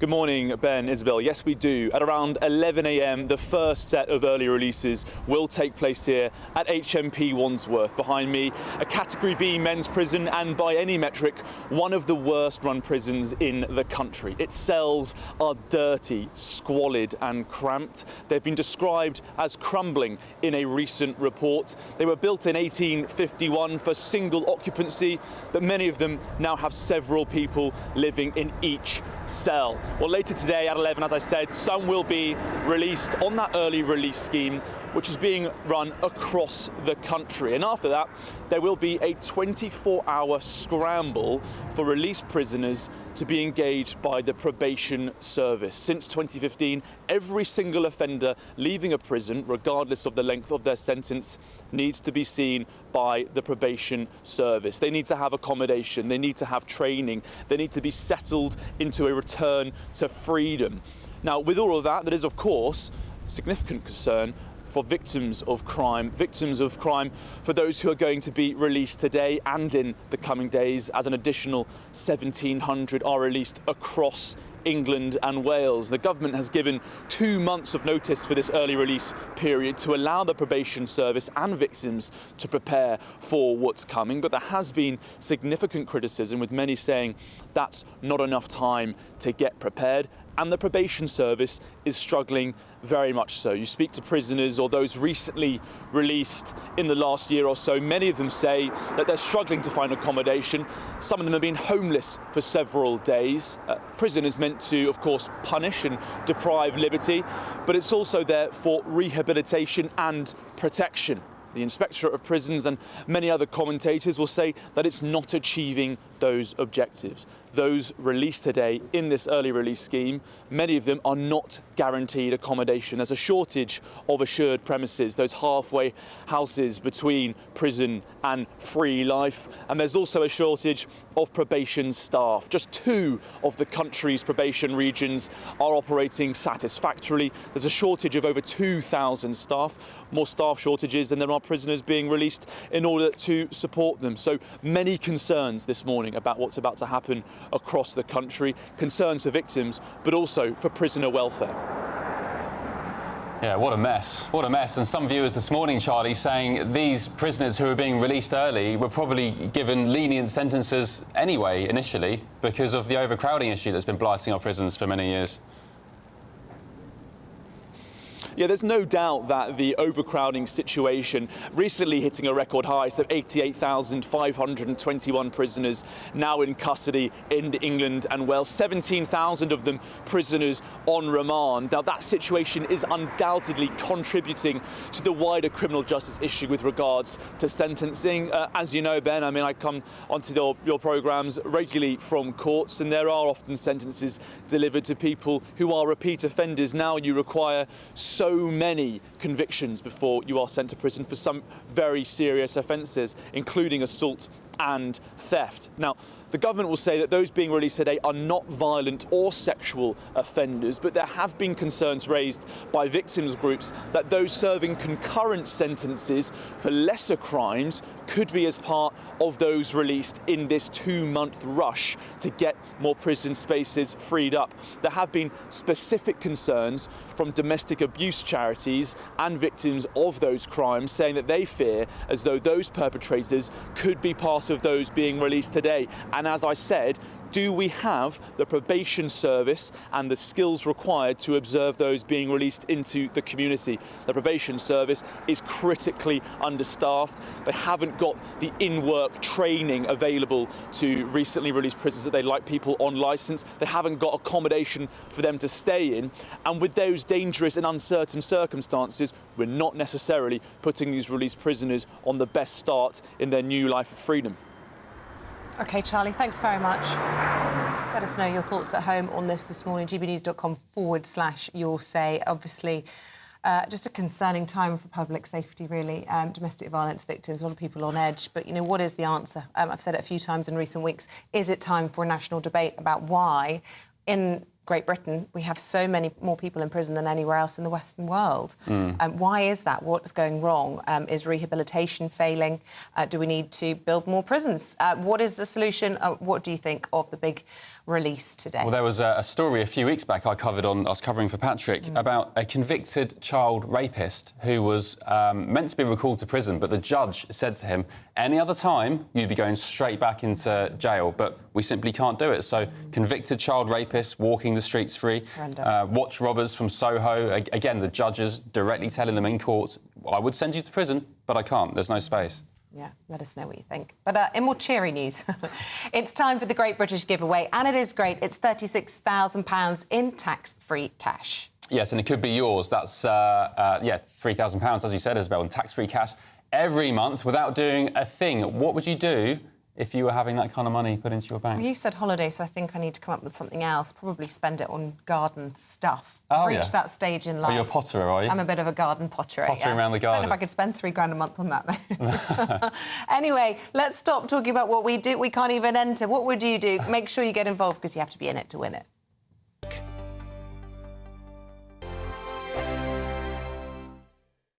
Hi there, I'm Michelle Dewberry, and I'm going to take a second to tell you all about my show, Jubes & Co. We start off with the issues of the day. We then bring in both sides of the arguments. We get rid of the disrespect, and then you throw me into the mix. And trust me, I'll tell it exactly how it is. And then, of course, the magic ingredient, you at home. We mix it all together, and what have we got? In my opinion, the best debate show in town. Monday to Friday, 6 till 7 on GB News, Britain's news channel.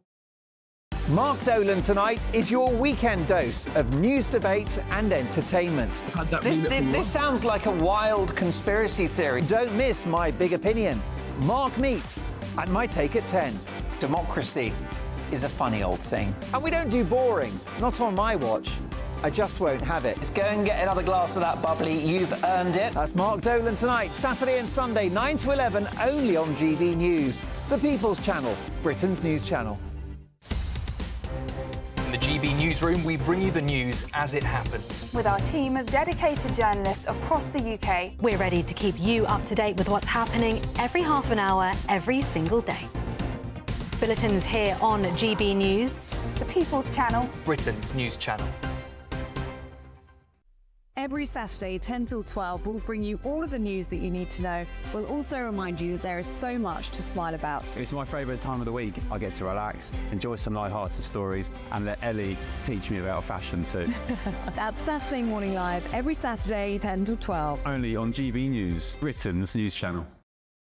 Join me, Neil Oliver, every Sunday night at 6 p.m. on GB News. And if an hour is not nearly enough for you, go to gbnews.com for special extended episodes online every Friday at 9 p.m, where we can truly get into the nitty-gritty of what's going on. GB News, Britain's news channel.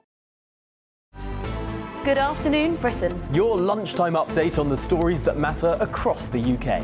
From breaking news and insightful analysis, inspiring stories and lively debates. You're comparing yourself to a former Prime Minister. Which is it? Stay informed, stay updated, stay entertained. I just don't know how anyone would not want to be there. Every weekday from midday. We are Good Afternoon Britain, only on GB News. Britain's news channel.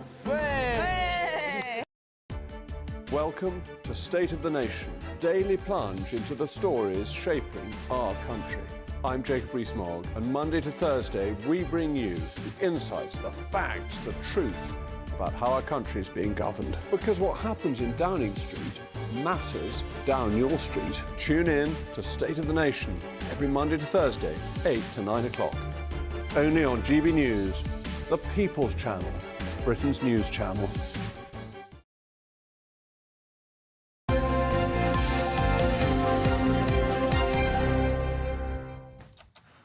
We're talking about social media, and actually both of us are on the same page when it comes to this. It's just a time waster, isn't it? It just sucks out all the energy. You look down at your phone and you realise you've lost half an hour. I was just saying to Isabel, I'd sit there scrolling inanely on Instagram or something, realise I'm wasting time, put my phone down, and no joke, 10 seconds later, pick my phone up again and open the same app. And I'm thinking, what on earth are you And I'll be doing? doing it just before bed, and I'll be saying to myself, well, I need to do something just to unwind. This is the opposite of unwinding. It's the worst thing you can do before bed. None of the people who invented it allow their kids to use it. So what are you doing? But it's kind of irrational.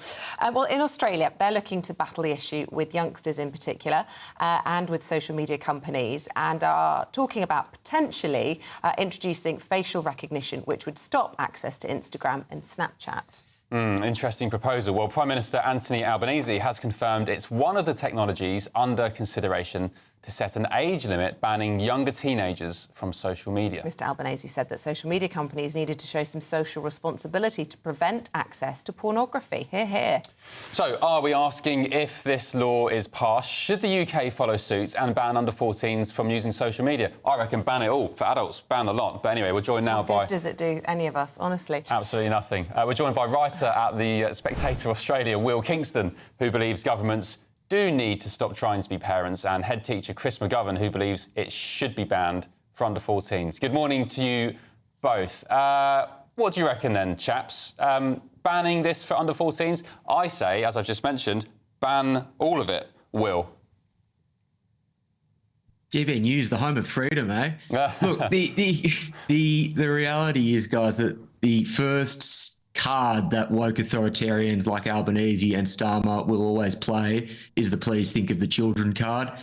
This is the first step in a broader crackdown on social media and internet freedom for adults as well as kids. In this instance, it's not justified. It takes away the rights of parents to decide what is best for their own kids. This sort of facial recognition technology hasn't been proven to be effective in a wide variety of trial cases. And this will further isolate already isolated kids who do rely on social media for very valid forms of social connection. I don't know if you've got kids yourself, Will, but I speak to parents all the time, and there's a huge swathe of concerned parents online that are teaming up here in the United Kingdom at the moment who say we need this to be a joined-up action. This isn't just down to parenting, because the peer pressure for kids to get onto social media is huge. No parent wants to be the one parent that says no. It needs everybody to work together on this, and I don't think there's much use in sort of pointing fingers and saying this is parental responsibility. Surely, Chris McGovern, we know the harms that social media causes, not only to attention, but, you know, they're basically able to watch anything from beheadings and goodness knows what through something that's on their phone in their pocket at all times. Yeah, I'm afraid it is a child protection issue, and we do need to protect children. As you say, parents and grandparents, in my case, are desperate to try to get some government support. I think, you know, I'm not someone who would necessarily, in most cases, agree with the Australian Prime Minister Albanese, but on this one, I think he's going to get a huge amount of support around the world. He's shown the guts to stand up to what is really important for a majority of parents, for billions of parents. We need our own Prime Minister and the President of America and other leaders to do the same. We need to protect these children because they are being exploited. Now, we know the wonders of the internet, we know the wonders of social media, but there are also dangers. We set laws against the use of alcohol. In Britain, 18-year-olds, you know, you have to be 18 to consume alcohol. And yes, some youngsters disobey the law. We have speed limits which people disobey. But the message needs to be that there are real dangers in social media. And what's most interesting of all is that if you go to Silicon Valley in California, the bosses of those billionaire bosses of those computer companies or those software companies are increasingly sending their own children to what are called Waldorf schools, which ban the internet and they ban social media and they ban all this stuff. And I think it's a very important issue here. And I think Albanese deserves credit, almost heroic status, because he stood up and he said, enough is enough. So we've got to support parents. And it's difficult for parents. So we've got to support Albanese and recognise the dangers. Otherwise, you know, it's going to be too late. Will, do you mind me asking if you've got children? I don't know. OK. Can you appreciate, though, the argument that kids... I mean, for example, I see it on my own X/Twitter timeline. I don't know what's up with my algorithm, the most awful videos of killings and snuff videos and completely graphic content where I don't know, I don't want to even imagine seeing it again. But our kids, our children, our young minds who are so innocent, you know, are being exposed to this kind of material, to porn as well. Can you appreciate the argument from parents that something drastic needs to be done about it? Absolutely can appreciate the argument. And you're right, the internet is a dangerous place. I just don't think something magically happens at the age of 14 that makes kids better equipped to deal with that. I think the better response is to actually help kids navigate the vexed world or the vexed digital world that they will have to navigate eventually, and to have that adequate parenting in place. I think a blanket ban, which can easily be circumnavigated, is not the right answer, and it rarely has proven to be the right answer in many other equivalent realms. Yeah, I have to say, 14 isn't the magic number. I personally would take it higher, or as you say, get rid of it altogether. According to Ofcom, 90% of children own a mobile phone by the age of 11. A recent Education Select Committee reports that 1 in 4 children displayed signs of addiction. And last year, Dame Rachel de Souza, the Children's Commissioner, said that half of children had accessed violent pornography by the age of 13. We are conducting a social experiment on our children. We have to leave it there. Will Kingston and Chris McGovern, thanks very much for your thoughts this morning. Really appreciate it. That is insane, that stat. What was that? Half of kids up to 13 have accessed violent porn? Yeah. No, sorry. Half of children have accessed violent porn by the age of 13. 90% of children own a mobile phone by the age of 11, and 1 in 4 kids display signs of addiction. That's shocking. And Will does have a point there. If you do ban it, there are ways around it. So when my boys eventually go to high school or middle school, they'll all be having phones and sharing content on WhatsApp groups. So you can ban it at home, fine. But I guess Will is right. They will be seeing it in other places. Yeah, but schools have to ban it as well. It shouldn't be used in schools. I mean, I really don't take and accept the argument that, you know, if there's nothing we can do, let's wring our hands. We have to do something because it's for the sake of the next generation. Poor kids. I remember the happy days when you didn't have phones, you wanted to find your mates, you go down the park, are they there? No. You go down the train station, are they there? Call the landline, no, not there. Yeah. And eventually you'd find them outside McDonald's on somewhere. a bicycle. Yeah. Yeah, the dreamy days. Oh dear. Anyway, listen to us, we sound like a pair of old fogies. Coming up, Coitie's here. He'll put us in our place. He's got all the sports news for us. Don't go anywhere.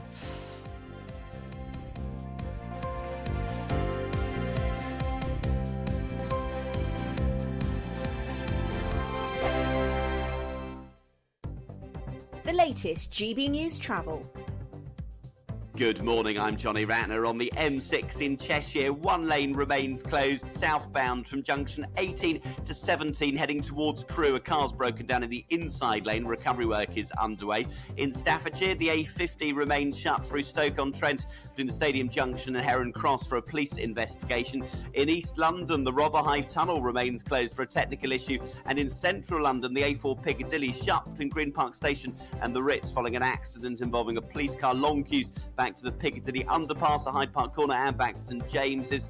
On the Kent stretch of the M25, the clockwise exit to the M20 is partly blocked due to animals on the motorway at the Swanley interchange. And in West Sussex, the A280 remains shut in Findon and Clapham for accident investigation work. And that's the latest. You can stay up to date throughout the day by visiting our website, gbnews.com. Tune in to Friday Night Live with me, Mark Dolan. GB News royalty with your perfect start to the weekend. Lucky us! Feisty and fearless guests. Well, I'm a normal person, so ask me. Honest opinions. That raises more questions than a Gary Barlow tax return. And a few surprises along the way. Might be cold in this studio. That is Friday Night Live with me, Mark Dolan. 8 to 9 only on GB News, the People's Channel, Britain's news channel. Are the newspapers getting you down? My wife didn't divorce me that month. Struggling to separate the wheat from the chaff? I know that it's a bit of a circus at the best of times. Well, don't worry. Headliners has got you covered. We'll take the burden of reading the day's news, and if we get depressed, who cares? It's an occupational hazard, frankly. That's Headliners on GB News from 11 p.m. till midnight, and the following morning, 5 till 6 a.m. on GB News, the comedy channel. Nah, just kidding. Britain's news channel. It's Patrick Christie's Tonight, and here we do things differently. It's explaining the absolute madness of this, doesn't it? It's explosive. I mean, this is very good. It's lively. 850. Your government sat there, Sean, and it did nothing. It's controversial. And the Middle East has been in turmoil since before I was born. It's everything you need to kickstart your evening. Everyone's had their Weetabix tonight. I love to see it. That's Patrick Christie's Tonight, weeknights from 9 p.m. Only on GB News, the People's Channel, Britain's news channel.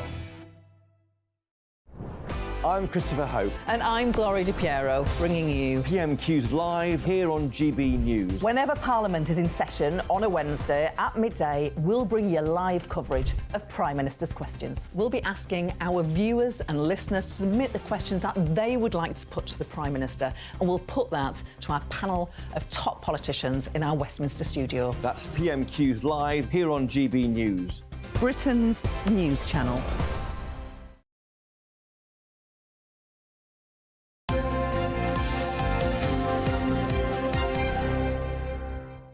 Welcome back. Time to go through all the latest sports news with our man in the house, Paul Coytes. Good morning, Paul. Good morning, Ben. I can tell you're both excited for the England-Finland game tonight. Can't wait. I know. I missed Harry Kane. Can't wait to see him again. Well, he gets his 100th cap tonight, and he's been wearing golden boots as well. How about that? Very nice. Good. He's been wearing golden boots, and so it's his 100th cap at Wembley tonight. He'll be presented with a little something, I'm sure, to commemorate that. Well, it's actually a golden cap is what he's going to be given. Oh. Maybe you're just dressed entirely in gold. But Lee Carsley, who is the interim manager of England, who, by the way, has been very careful about what he's saying when he's being asked about the future. He obviously wants the job. And what he's actually done when they played against Republic of Ireland, Ben, I don't know if you saw that, but it was everything that we all seem to have wanted from the Euros. Solid, yeah. You know, it was going forward. It was Anthony Gordon was playing on the left, and then he's got Trent playing in the right position, and it looked pretty exciting. So maybe it's something could be going on. Declan Rice he played very well as well. Anyway, this is Lee Carsley talking about Harry Kane and his 100th cap. You know, straight away you can see how motivated he is, how committed he is, how much of a good example he is around the players. Every single session he's the first out, and to have that kind of example for the younger players coming through is testament to him. And see, everything that we've said, Harry Kane there, just a perfect example for every other young player coming through. He's a good lad. He is a good lad and deserves it, so good luck to Harry tonight.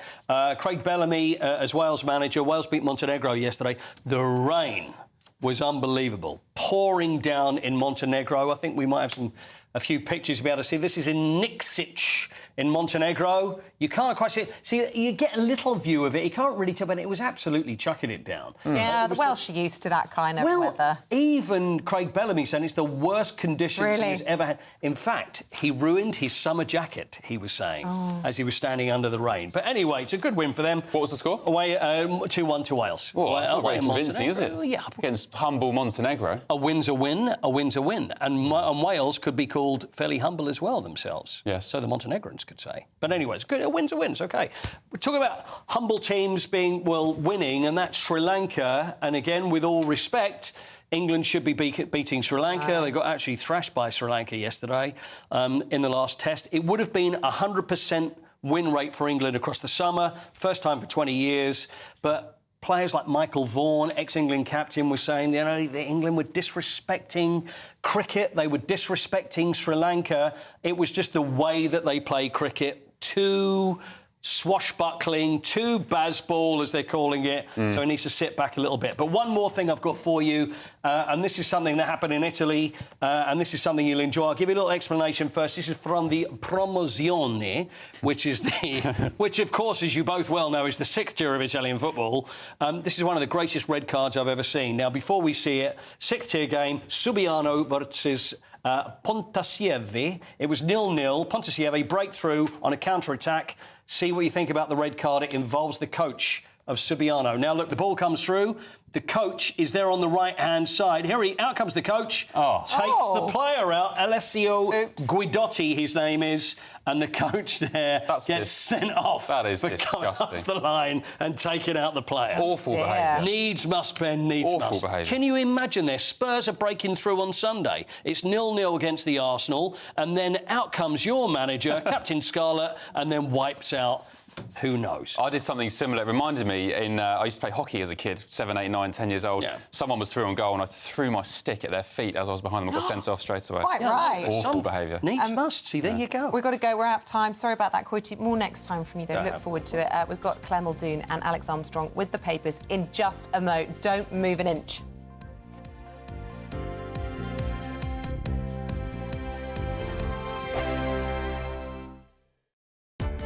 Welcome to State of the Nation, daily plunge into the stories shaping our country. I'm Jacob Rees-Mogg, and Monday to Thursday we bring you the insights, the facts, the truth about how our country is being governed. Because what happens in Downing Street matters down your street. Tune in to State of the Nation every Monday to Thursday, 8 to 9 o'clock. Only on GB News, the People's Channel, Britain's news channel. Good afternoon, Britain. Weekdays from midday. But let's get stuck in. Prince Harry, he's consulted former aides about a possible partial return to the UK as he seeks to repair his public image, that is according to the Daily Mail. Who wants him? I'm sorry. This is, of course, he's got his book Spare. The paperback comes out later this year. Now, he's not updating it, but he'll want to promote it. Yeah, absolutely. He says he's not doing any interviews, but we're talking about him now, we're talking about Spare. Yeah. And is he going to come back with his wife? What about the children? Because apparently it's not safe for his wife and children in this country, according to Harry, even though he took his wife to Colombia, which is much less safe than Britain, in my view. It's absurd. Anyway, he was able to attend his uncle's funeral quite easily. He did. Nobody knew he was coming. He said he wasn't, and then he did. And he was perfectly safe. And he would have had the same security as every other member of the royal family who attended that event. Yeah. But, of course, he didn't speak to his brother at the funeral. No, he wouldn't, would he? So if he's trying to fix it, honestly, a funeral is where you should put all differences aside. Yeah. Because it's not about you. It's about respect to the person, the family of the person who's gone, which was his uncle. It was his... Diana's sister's husband had died. So, yet they didn't speak. They didn't speak in the church. They didn't speak when they left the church. Incredible, isn't it? It's awful because that moment is when you realise that we are all mortal, and at that point, all other things should transcend that. But not. Well, this move is being branded as Operation Bring Harry In from the Cold because apparently he's a bit fed up with his life in Montecito. Does that mean with his wife? I don't know. Oh, no. Apparently he's dissatisfied with advice from his American-based image expert. Well, they've had about 10 of them, haven't they? They're on to their number 11. GB News, the People's Channel. Good afternoon, Britain. Your lunchtime update on the stories that matter across the UK. From breaking news and insightful analysis, inspiring stories and lively debates. You're comparing yourself to a former Prime Minister. Which is it? Stay informed, stay updated, stay entertained. I just don't know how anyone would not want to be that. Every weekday from midday, We are Good Afternoon Britain, only on GB News. Britain's news channel.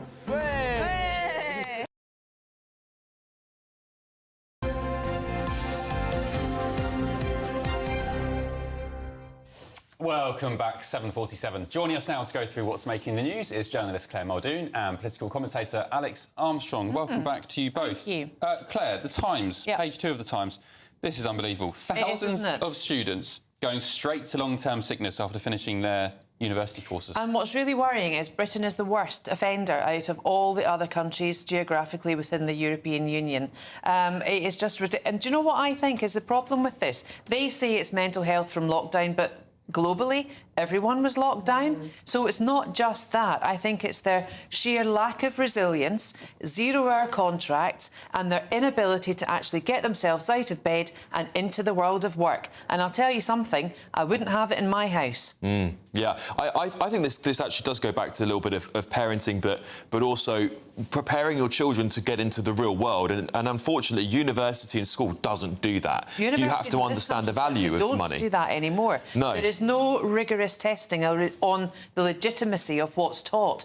It's the academic... You're supposed to be flourishing in an academic world, but unfortunately, our tertiary education system is such that it's so left-wing biased, it is ridiculous. But there's so many young people doing degrees that absolutely have no way of applying it to a job when they leave. You've got lots of what we call Mickey Mouse degrees, and then they struggle to get work afterwards when actually they should be doing more technical things. What do they call the academies and apprenticeships that will actually sort them out with a really good, well-paid job that's going to beat the AI revolution where all these office jobs are going to start disappearing. If you'd learn a trade of being a lecky, for example, you're probably going to make tens of thousands of pounds more than somebody who's done an office job. Exactly. Do you know what? When I was at school, there was, talking to the tradies, sparkies, carpenters and so on, there was this consensus that if you didn't go on to college or further education and you chose to learn the trades, you were, somehow looked down on. Yes, true. But do you know what? The richest cohorts from my year, the most well-off, the people with the best lives, all tradies, electricians, plumbers... And that's Tony Blair for that, because he was the one that said that everyone has to go to university. University is not for everyone. No, it's not. And in fact, the University of Life gives people much better virtues in order to take themselves further, and ultimately that will take society further. It's a no-brainer, guys. I wouldn't want to be coming out of university now, though. I have to say, if I compare, I came out of uni in 2005. How much debt kids are coming out of uni? Incredible. Kids, but early 20s coming out. There's no chance for anyone really now, unless you've got the bank of mum and dad to get on the property ladder. You look at the state of the economy, you look at the state of the world. It is a pretty miserable outlook for these young people. And, I wouldn't want to be 22, 25 I know. I've just had 3 little brothers consecutively finishing university year after year, and they're coming up with £80,000 worth of debt. And I think, how on earth are they going to pay it off? We're about to hit a recession. That's the reality. Will not pay it off. Again, it'll be another burden on the taxpayer. Student Finance England, 1, is not fit for purpose. 2, they've given out too much money for Mickey Mouse degrees. Are you honestly telling me that a £9,500 a year tuition from an Oxbridge University is the same value degree from the University of the West of London or Derby University? Come on, wake up, smell the coffee. Jog on, get out of your bed and go and get a job and stop the zero-hour contracts. But also, let's not forget about the link between universities and immigration, because the largest chunk of the 750,000 people who came into the country in net migration last year were here to study, because our universities have become so big that actually British students can't afford to continue to go at the so same true. numbers, that we're having to prop them up with foreign students who are able We've just had results, and you know as well as I do that foreign students often get into more prestigious courses with lesser grades. Correct. That's also correct. Yeah. Also, there's I tell this story lots of times on this channel. At my old newspaper, we'd have people with qualifications coming out their ears, all sorts of degrees and so on. They couldn't pick up the phone. They couldn't knock on doors. They couldn't look someone in the eye and have a conversation with them, which I think is worth far more than... Well, it's virtues. Certainly agree with you there, Ben. It's virtues, and it's building characters, the building blocks of society, and the family has to be first and forefront of that. Alex, this kind of ties in, I presume, to this story that you've chosen inside The Sun about woke unis in midlife crisis. What's this all about? Yeah, so it really does tie in, because we're talking about teaching people life skills. Communication's one of them, but universities are now telling students they must not say words such as middle-aged, which I didn't realise this was offensive. So 2 woke universities... Yes, because you're not middle-aged. Well, your chest. Nothing. I didn't say you were middle-aged at all. You don't look a day over 21. There's 2 woke universities have told students not to say the word middle-aged for fear of offending people in their 40s and 50s. And this is Bristol and York St John University. They've also been told to avoid the words elderly, OAPs, pensioners, Gen X, baby boomer, youngsters, youth and kids. I mean, we're getting to a point where you can't say anything. It's just homogenising. It's part of this problem where they're coming up with mental health issues because the universities are telling them you can't say this, you can't say that. They're worried, they're anxious, and they don't have any communication skills because everything they can say has been completely censored from the books. So no wonder why we have a big issue with universities. Still. Don't call me middle-aged. I wouldn't dream of it. This month, and it's banned. And no one's allowed to call me middle-aged. Well, I'm not far off. I'm only a few years behind you, so I wouldn't dream of it. Middle-aged these days? Well, they're saying 40 to 50s. That's me. 40s. And there was talk about, 70s being elderly. I take offence on behalf of my mum. My mum's not elderly. Well, it's all a state of mind, isn't it? But I think, look, these are broad terms. I mean, some people would say, oh, you youngsters, and they say, oh, I'm 33, I don't feel that young anymore. But, you might see that as a term of endearment. Some people see it as offensive, and I think we actually, as a society, just need to get over it. Yeah. That's what I think. Absolutely. As Isabel said, I'd call university students kids. Exactly right. Yeah. Now, they'll be offended by that, but you might see that as a term of endearment for them being young. Some of them might think, oh, that's a baby goat. Oh, for goodness sake, let's not get into that again. Let's not get into that. Claire and Alex, you always entertain and amuse. Look forward to more of that just after 8:30. But for now, we're going to take another look at your forecast this morning with Annie Shuttleworth, and it's feeling positively autumnal this week. That warm feeling inside from Boxed Boilers, sponsors of weather on GB News. Good morning, welcome to your latest GB News weather update brought to you from the Met Office. Blustery showers moving into northern areas this afternoon as a band of rain clears down to the south of the UK, and behind that band of rain is turning quite a lot colder as well into this afternoon. So a fairly cloudy and breezy start for many central and southern areas. A spell of wet weather will push through this afternoon and into this evening, and for many northern areas, Northern Ireland and much of Scotland will then see frequent blustery showers moving in. The winds will be particularly strong up to the far northeast of Scotland, and it's going to feel pretty cold in that wind as well, feeling much closer to the mid-single figures, maximum temperatures in the low double digits. So that wet weather still to come through this evening across the south, but across the north, as I said, quite windy, particularly across northeastern areas of Scotland. But the Northern Isles have a rain warning in force into this evening. We could see 50 or 60 millimetres of rain falling over the course of the day. Showers pushing into parts of Northern Ireland, northwest England as well. We could see a mix of hail, possibly some thunder and lightning in those showers as well. But this wetter weather across the far south will linger for a time this evening, but it should clear through by tomorrow morning. And behind that band, it will turn much clearer, particularly across southern and eastern areas, where we're a little bit more sheltered from this brisk northwesterly wind. So the winds remain very strong overnight across the far north and east. Elsewhere, a breezy and fairly unsettled night across the north and west. The temperatures holding up. They are not falling quite as slow as you might imagine, but still pretty chilly start out there on Wednesday morning. But plenty of sunshine across the south and east. And actually, it should be a fairly fine and bright day for many southern and eastern areas. But again, in the north and particularly across the far northwest, we'll continue to see some quite heavy showers through Wednesday. Then they continue to bring a risk of hail, thunder and lightning. And in the wind, again, temperatures feeling much closer to mid-single figures compared to these mid-double digits. Bye-bye. Looks like things are heating up. Boxed boilers, sponsors of weather on GB News.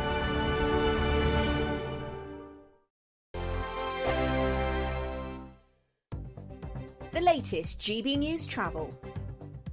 Good morning, I'm Johnny Ratner. On the M16 Greater Manchester, there are clockwise queues from junction 23 to 24, the stretch of the motorway between Ashton Underline and Denton Island at the A57, following a collision that was briefly held. All restrictions have been lifted, still taking about half an hour to get through. East London, the Rotherhithe Tunnel remains closed because of a technical issue. Routes into London really slow from the east, particularly for the A13, as you head up past Lodge Avenue and further in towards Whitechapel on the A11 at Aldgate, and the highway through Shadwell really slow as the Blackwall Tunnel approach. And the A12 staying in East London, blocked out of town inside the Greenman Tunnel. There's been an accident causing queues. And in West Sussex, the A280 north of Worthing still shut between the Findon roundabout and the A24, and Clapham investigation works underway following a serious accident yesterday morning. That's the latest.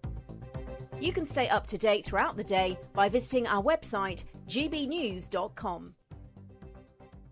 We're proud to be GB News, the People's Channel. And as you know, we always love to hear your views. Now, there's a new way of getting in touch with us at gbnews.com/yoursay. By commenting, you can be part of a live conversation and join our GB News community. You can even talk to me, Bev Turner, or any of the members of the GB News family.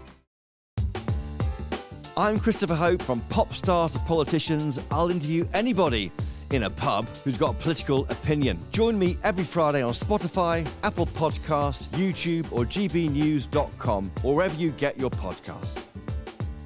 This is GB News, the People's Channel. If you want your news to be straight talking, this is a nightmare for the Conservatives again. Down to earth. It's not just Nottingham where this is happening, is it? And most importantly, honest. Hard-working, middle-class taxpayers, they'll get their book thrown at them. Then catch me, Martin Daubney, Monday to Friday, 3 till 6 p.m. on GB News, Britain's news channel. Demand. Good luck.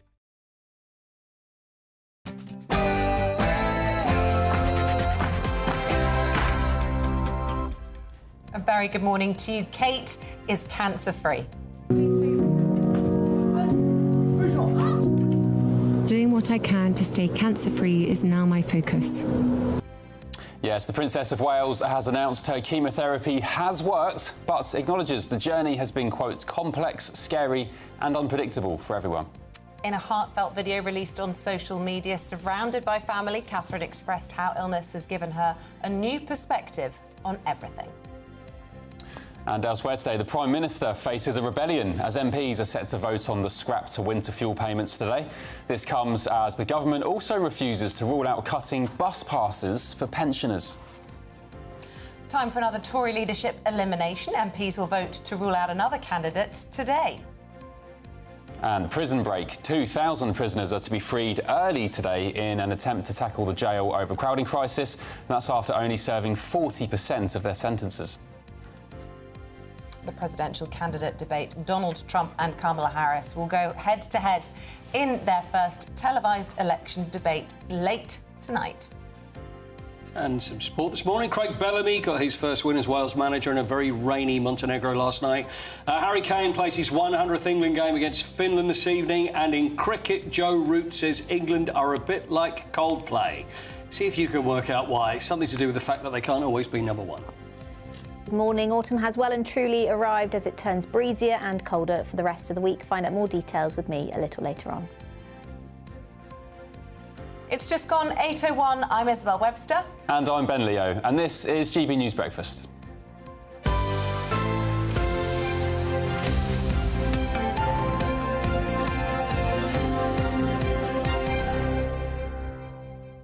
The gorgeous faces of the Waleses look out to us this morning, don't they, Ben, from absolutely every single newspaper. Love these front pages. unprecedented access to the family there, with good news finally to report, because the Princess of Wales has finished her chemotherapy treatment and has said that her focus is to stay cancer-free. Yeah, she made the announcements in it has to be said, a heartfelt family video, a 3-minute clip, which showed her spending private time with Prince William and their children too. Princess Catherine revealed in March, of course, that she's undergoing cancer treatment and has been out of public view ever since. She is set out to carry a few engagements before the end of the year, which could include remembrance events in November and, of course, her annual Christmas Carol concert. Well, we're joined now by our royal correspondent, Cameron Walker, for his take on all of this. And I like the analogy of seeing her there in the Land Rover Defender, you know, driving, back in the driving seat, I suppose, in all of this, because she was forced into that video back in March to talk about her cancer treatment. She looked incredibly frail and incredibly vulnerable. Now they're taking charge of this narrative, and it's good news. Yeah, taking control, very much in the driver's seats, and I think there's a stark contrast between the video we saw in March compared to the video we see here. This was shot by an independent film photographer that is trusted by the Prince and Princess of Wales, the same guy that shot their behind-the-scenes coronation video back in May 2023. So this is the Princess of Wales doing things her way, and as you say, taking control. And I think the big theme of this video was the support of her family, Prince George, Princess Charlotte, Prince Louis, the little dog Orla, Prince William and her 2 parents as well, but also how she's found sanctuary in nature. All of it, pretty much, or a majority of it, was shot outdoors, and that is really a theme I think the Princess has been, finding sanctuary in nature during her treatment, and as she's continued with chemotherapy, it's something which she's really sought comforts for. So it is very good news, of course, that the chemotherapy is over.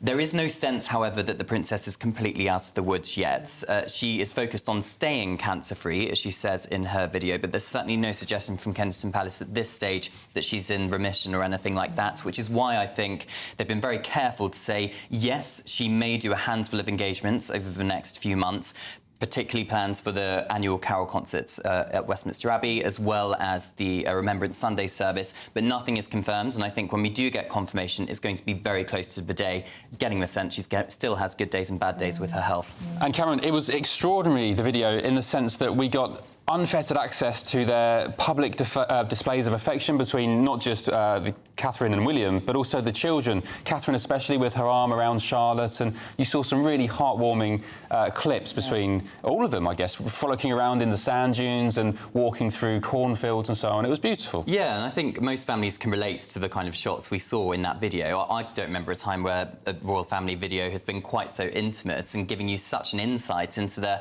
very private world. And yeah, there's been some kind of allegations. If you remember, I hate to go back to Harry and Meghan, but do you remember when Meghan said in the Netflix documentary that that kind of formality and that guard happens behind closed doors? It was anything but in this video, wasn't it? And I think it does show the genuine love the Prince and Princess of Wales have for each other, and also their children, and the support that they have given the Princess over the last 9 months. We're probably unlikely to ever see this much behind the scenes again, are we? I get the sense that this is, you know, exceptional circumstances, if you like. Yeah, I think so, and I think perhaps when she does eventually, we hope, fingers crossed, she is completely clear of cancer, we will go back to perhaps some of the formality we see with the royals, because of course there is a slight danger that the royal family kind of survives, or one of their survival tactics is by maintaining that level of mystery, and by opening up to their private world on a very regular basis, there is a danger that that couldn't go quite so well. But of course, we'll have to wait and see on that. Lovely video. Just briefly on Harry and Meghan, again, I hate to talk about them at a time like this, but they, of course, did release the Netflix trailer to their Polo, or Harry's Polo documentary, literally a few hours after this announcement was made. I mean, was that just a bad coincidence? I think it's unfortunate timing. Prince Harry wouldn't have had any say on when the publication or the publicity was going to happen. That was Netflix's choice, not Harry and Meghan's. What Netflix's intentions were, whether it was a coincidence or whether it was deliberate, only they can answer that. OK, we hope not. Cameron Walker, thank you very much. Let's talk politics now, shall we? We're joined by Liberal Democrat spokesperson Helen Morgan. Good morning to you, Helen. You want to talk specifically about the cuts to winter fuel payments. There's a big vote this evening in Parliament. The Liberal Democrats are calling on the government to urgently rethink those cuts. We've heard a lot about why members of the Labour Party are not very happy about it. What's your own take? Well, we just think that they go too far, really. There are so many pensioners who aren't very well off, who are earning less than half the minimum wage, who are going to be, very badly affected by this cut, especially given that energy prices are going up by 10% for this winter. And we've seen some polling, done some polling that tells us that 1 in 5 are thinking about cutting back on eating, and more than half say that they're, going to consider cutting back to try and make ends meet this winter. So we think it's the wrong cut in the wrong place. Accept that the Conservatives have left the country's finances in a real mess and that there are hard choices to be made. But we'd rather see a different choice to be made on where to get this money back from.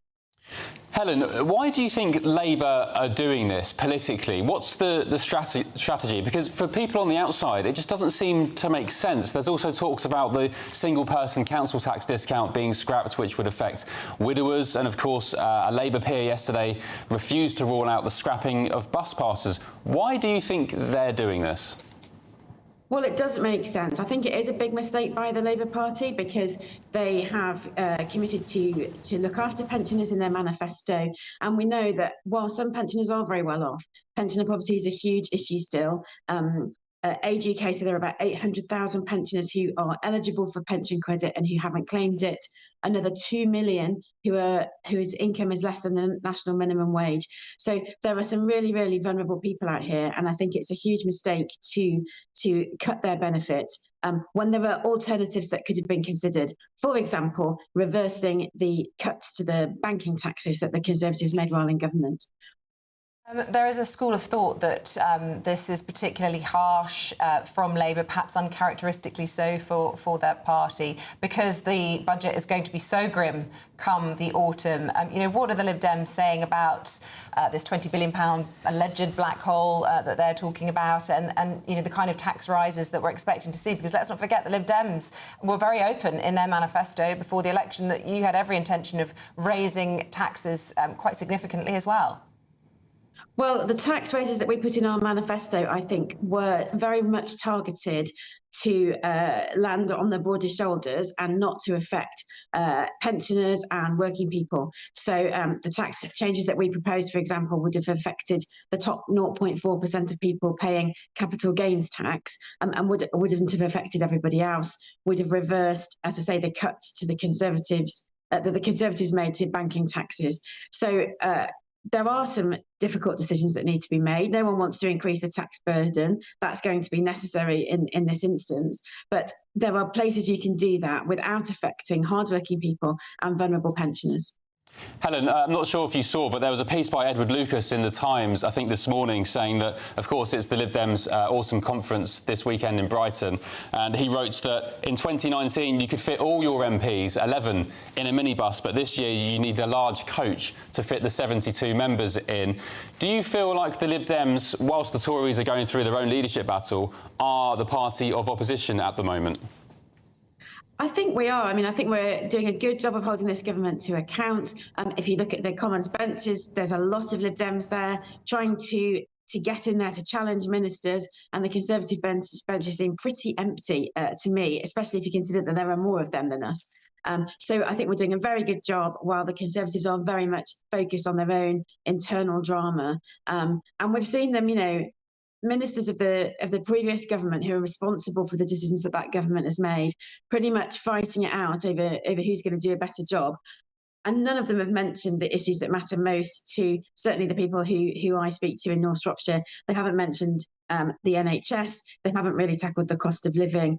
They haven't talked about some of the environmental challenges, sewage in our rivers. They don't seem to be focused on the priorities of the country at the moment. And so I think Liberal Democrats really are providing the best opposition.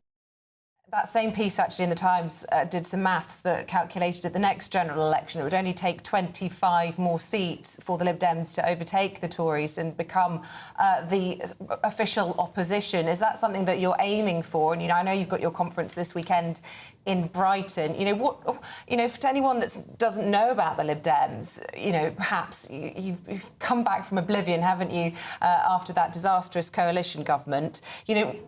What do you stand for? You've got to come out and really sell yourselves, haven't you, if that's ever going to happen? Well, I think we did that in the general election campaign, actually. We thought a really positive campaign. We talked about this fair deal that's so important for people. And we focused in on the things that matter to people most. So, as I say, for most of my constituents, healthcare is their biggest issue, whether that's accessing a GP, getting an ambulance on time where they need one, or actually getting proper care in their home if they are elderly and need help to remain independent and stay at home.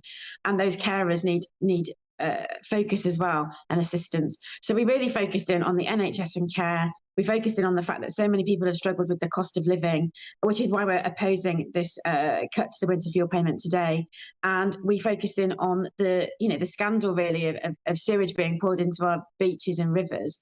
And that really resonated with voters. And so what we stand for is a fair deal for everyone, whether they have worked hard all their life and are drawing their pension, or they're working hard now, or indeed they're not able to work hard. We really want to focus on getting those people back into work through a healthcare system that works for them as well. Yeah, but Helen, how can people trust you? Because last time you were in government, you betrayed students. You went back on your word, and there's other scandals surrounding the party, not least Ed Davies' role in the post office scandal. So you need to win back some trust that you, quite frankly, blew up last time you were in number 10. Well, we faced the consequences of being a junior partner in a coalition and having to make hard choices that we didn't want to make. I think we are well aware that that's not going to be an option for us again in the future. We understand that when people have voted for you, you have to keep those promises, and that's what causes a lack of trust in politicians, is when they don't keep those promises. I think we've come back a long way since those days of coalition, where we had to compromise because we were a junior party.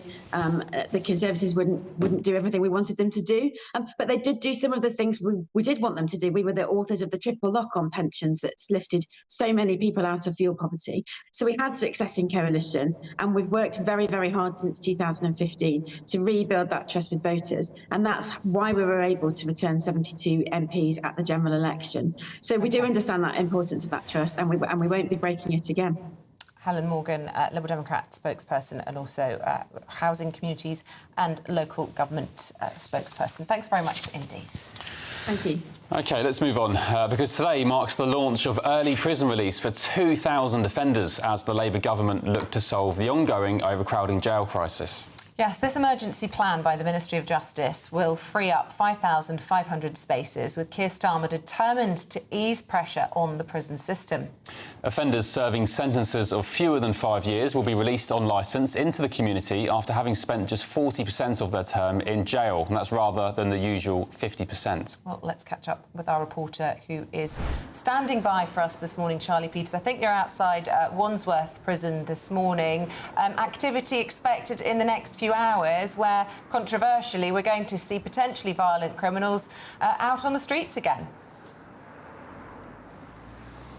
Good morning, Isabel. Ben, yes, potentially violent criminals back released into the probation services here at HMP Wandsworth, a Category B prison, by any metric, one of the worst prisons in the country. Its cells described as dirty, squalid and cramped. Moreover, they're also considered to be crumbling. You can see behind me, this is a Victorian-era prison. It was built for single occupancy in 1851, those cells, but many of them now holding several prisoners within them. Some of the footage of those cells when the last inspectorate went round are truly shocking. They have a significant issue here with over 1,500 people in this prison, and so there is this early release scheme set to tackle that overcrowding crisis, both here at this Category B prison but also across England and Wales. We've already seen some vans go in this morning. Some of those, we understand, will be for the court runs, taking prisoners across the Crown Courts and of course the magistrates in London for their trials and hearings. But also from 11 we should see some people begin to leave this prison.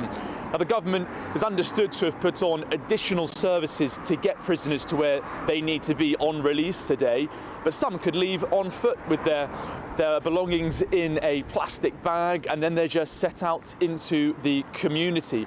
And that will lead to a 24-hour mad dash for each prisoner, because since 2015, every single prisoner, regardless of the length of their sentence, needs to see the probation services. They need accommodation, they need to look to work, they need to be registered with a GP, they need to go to pharmacies, and the police also could need to assess them. So many strains on so many institutions, which of course will be heightened today with that additional early release surge. Now, the probation service is already on edge. That's language that I've heard used this morning by several analysts in this space, because they have a significant under-recruitment issue. They're missing a shortage of about 2,000 staff. Just 2 of the probation regions in this country are running satisfactorily, according to most recent reviews. And they also know that regardless of how much attention and effort they put in, so many offenders released will return having breached their licensing conditions. Thousands return to prison every month on that situation. 17,000 are currently in prison on remand as well. So significant concerns for the prison population and the probation service today. And I just want to bring you one key statistic as well, as part of this discussion about dealing with overcrowding. Last night I spoke to Eamonn, who used to run security at this prison. He's pointed that there are over 10,000 foreign nationals in our prisons, 11,000 on community orders on licence. If there are so many foreign nationals in prison and a big overcrowding issue, there could be an opportunity perhaps to deal with some deportation orders with countries we have those treaties with. That, he says, could be a key way to get those numbers down. Indeed. Charlie Peters outside Wandsworth Prison, thank you very much. Yeah, I mean, he talks about the concern from the probation service and stress on GPs. How worried should the public be? You know, prisoners being released early. I talked off air about this convicted child rapist who was allowed to walk the streets still, despite breaking his conditions of licence, because the judge said to him, any other time you'd be going back to prison, but there's just no space. So, child rapists walking free. Terrible. Let us know what you think. This one, gbnews.com/you'll say. With the time at 8:18, then we're going to take a look at some of the other stories coming into the newsroom this morning. The state's pension will rise by just £8.85 a week next year, it's been confirmed. This comes as many retirees will be worse off after Labour's decision to strip millions of their winter fuel payments. The uplift means the new full state pension from April will be around £12,000 in the year 2025 to 26. Germany is tightening border controls after growing pressure on the government following a knife attack which left 3 people dead in the town of Solingen in August. The suspect is a Syrian national who was facing deportation, and the attack was claimed by the Islamic State group.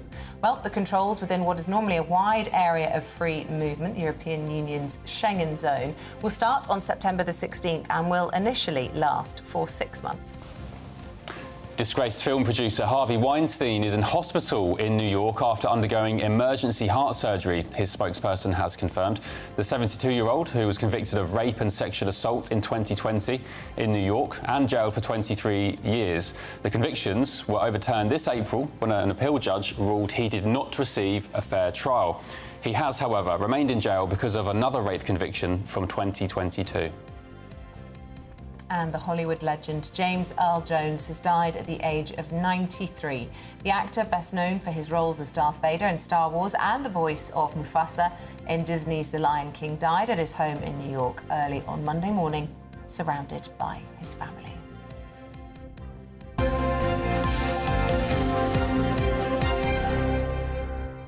He was one of the few actors that have those elusive EGOTs. Emmy, Grammy. Am I right in thinking that? And a Tony Award. I think that's what they stand for. But it's sort of the holy grail, isn't it, for actors and actresses? I loved him as Mufasa in Lion King. Circle of Life. There was a compilation doing the rounds online this morning where you could see him doing the voiceover saying, Simba, remember who you are. And it just, I love it. I love that film. That film is just incredible. Pay your tributes to him. Let us know your thoughts on that and the rest of the day's news, of course, at gbnews.com/you'll say. But in the meantime, it's pretty chilly out there, isn't it? Yeah, grab your scarves. Autumnal. A brighter outlook with Box Solar, sponsors of weather on GB News. Good morning. Welcome to your latest GB News weather update brought to you from the Met Office. Blustery showers moving into northern areas this afternoon as a band of rain clears down to the south of the UK, and behind that band of rain is turning quite a lot colder as well into this afternoon. So a fairly cloudy and breezy start for many central and southern areas. A spell of wet weather will push through this afternoon and into this evening. And for many northern areas, Northern Ireland and much of Scotland will then see frequent blustery showers moving in. The winds will be particularly strong up to the far northeast of Scotland, and it's going to feel pretty cold in that wind as well, feeling much closer to the mid-single figures, maximum temperatures in the low double digits. So that wet weather still to come through this evening across the south, but across the north, as I said, quite windy, particularly across northeastern areas of Scotland. But the Northern Isles have a rain warning in force into this evening. We could see 50 or 60 millimetres of rain falling over the course of the day. Showers pushing into parts of Northern Ireland, northwest England as well. We could see a mix of hail, possibly some thunder and lightning in those showers as well. But this wetter weather across the far south will linger for a time this evening, but it should clear through by tomorrow morning. And behind that band, it will turn much clearer, particularly across southern and eastern areas, where we're a little bit more sheltered from this brisk northwesterly wind. So the winds remain very strong overnight across the far north and east. Elsewhere, a breezy and fairly unsettled night across the north and west. The temperatures holding up. They're not falling quite as low as you might imagine, but still pretty chilly start out there on Wednesday morning. But plenty of sunshine across the south and east. And actually, it should be a fairly fine and bright day for many southern and eastern areas. But again, in the north and particularly across the far northwest, we'll continue to see some quite heavy showers through Wednesday. Then they continue to bring a risk of hail, thunder and lightning. And in the wind, again, temperatures feeling much closer to mid-single figures compared to these mid-double digits. Bye-bye.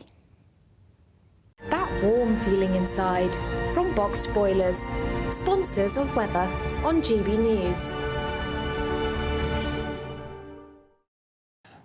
Best of luck to you at home. We can't enter that, unfortunately, but you can, and it'll be great if you win. Time now for the Great British Giveaway. Sorry, I was just talking... That was the weather. I've lost my... Do you know, we haven't entered the weather forecast, unfortunately. It's been 2 hours since I've had a coffee. So that was indeed the weather. Wrap up warm. And this is the segment I was referring to. This is the bit we were talking about, yeah. But good luck anyway. It's £36,000. That's £3,000 tax-free in your bank account every month for an entire year. Yes. Here's how. What would you do with the money? Here's how you can enter. This is good luck. Now you can say good luck. Good luck to you. Glitch in the Matrix, over. Still to come, if we have some good luck, we're going to be speaking to our political editor, Christopher. He's on a train. He's on his way to the TUC Congress, so there's always a bit of a patchy signal. I don't hold much hope with Southern trains. Fingers crossed. But anyway, stay tuned for the Jeopardy after this. Martin Daubney, weekdays from 3 p.m.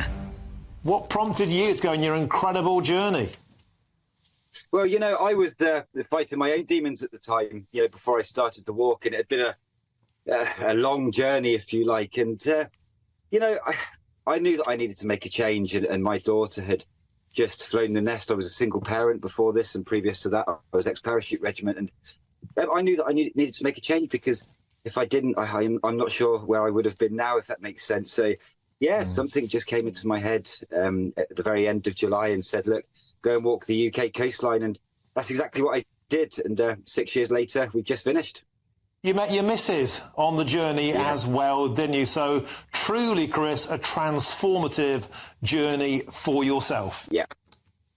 Yeah, I mean, look, you step into the unknown like that, you know, you have no idea how things are going to work out. You go out with so little expectation, but only really with the aim to, you know, for me personally, to come back feeling a lot better than what I was before I left. And that certainly succeeded. So everything that happened along that journey was one big learning curve. And I got to learn a lot about myself, a lot about, you know, the public and people. And yeah, it was just a life-changing transformation for me. And, you know, I learned so much, and I know what I want to do with the rest of my life as a result of it. And I met the most amazing people, and, you know, I worked hard. 6 years of carrying your house on your back isn't the easiest feat in the world, I can promise you that, but it was worth every single step, because, yeah, I rescued a dog along the way.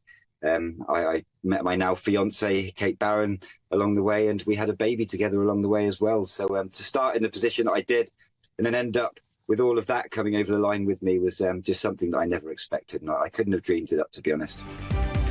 GB News, the People's Channel.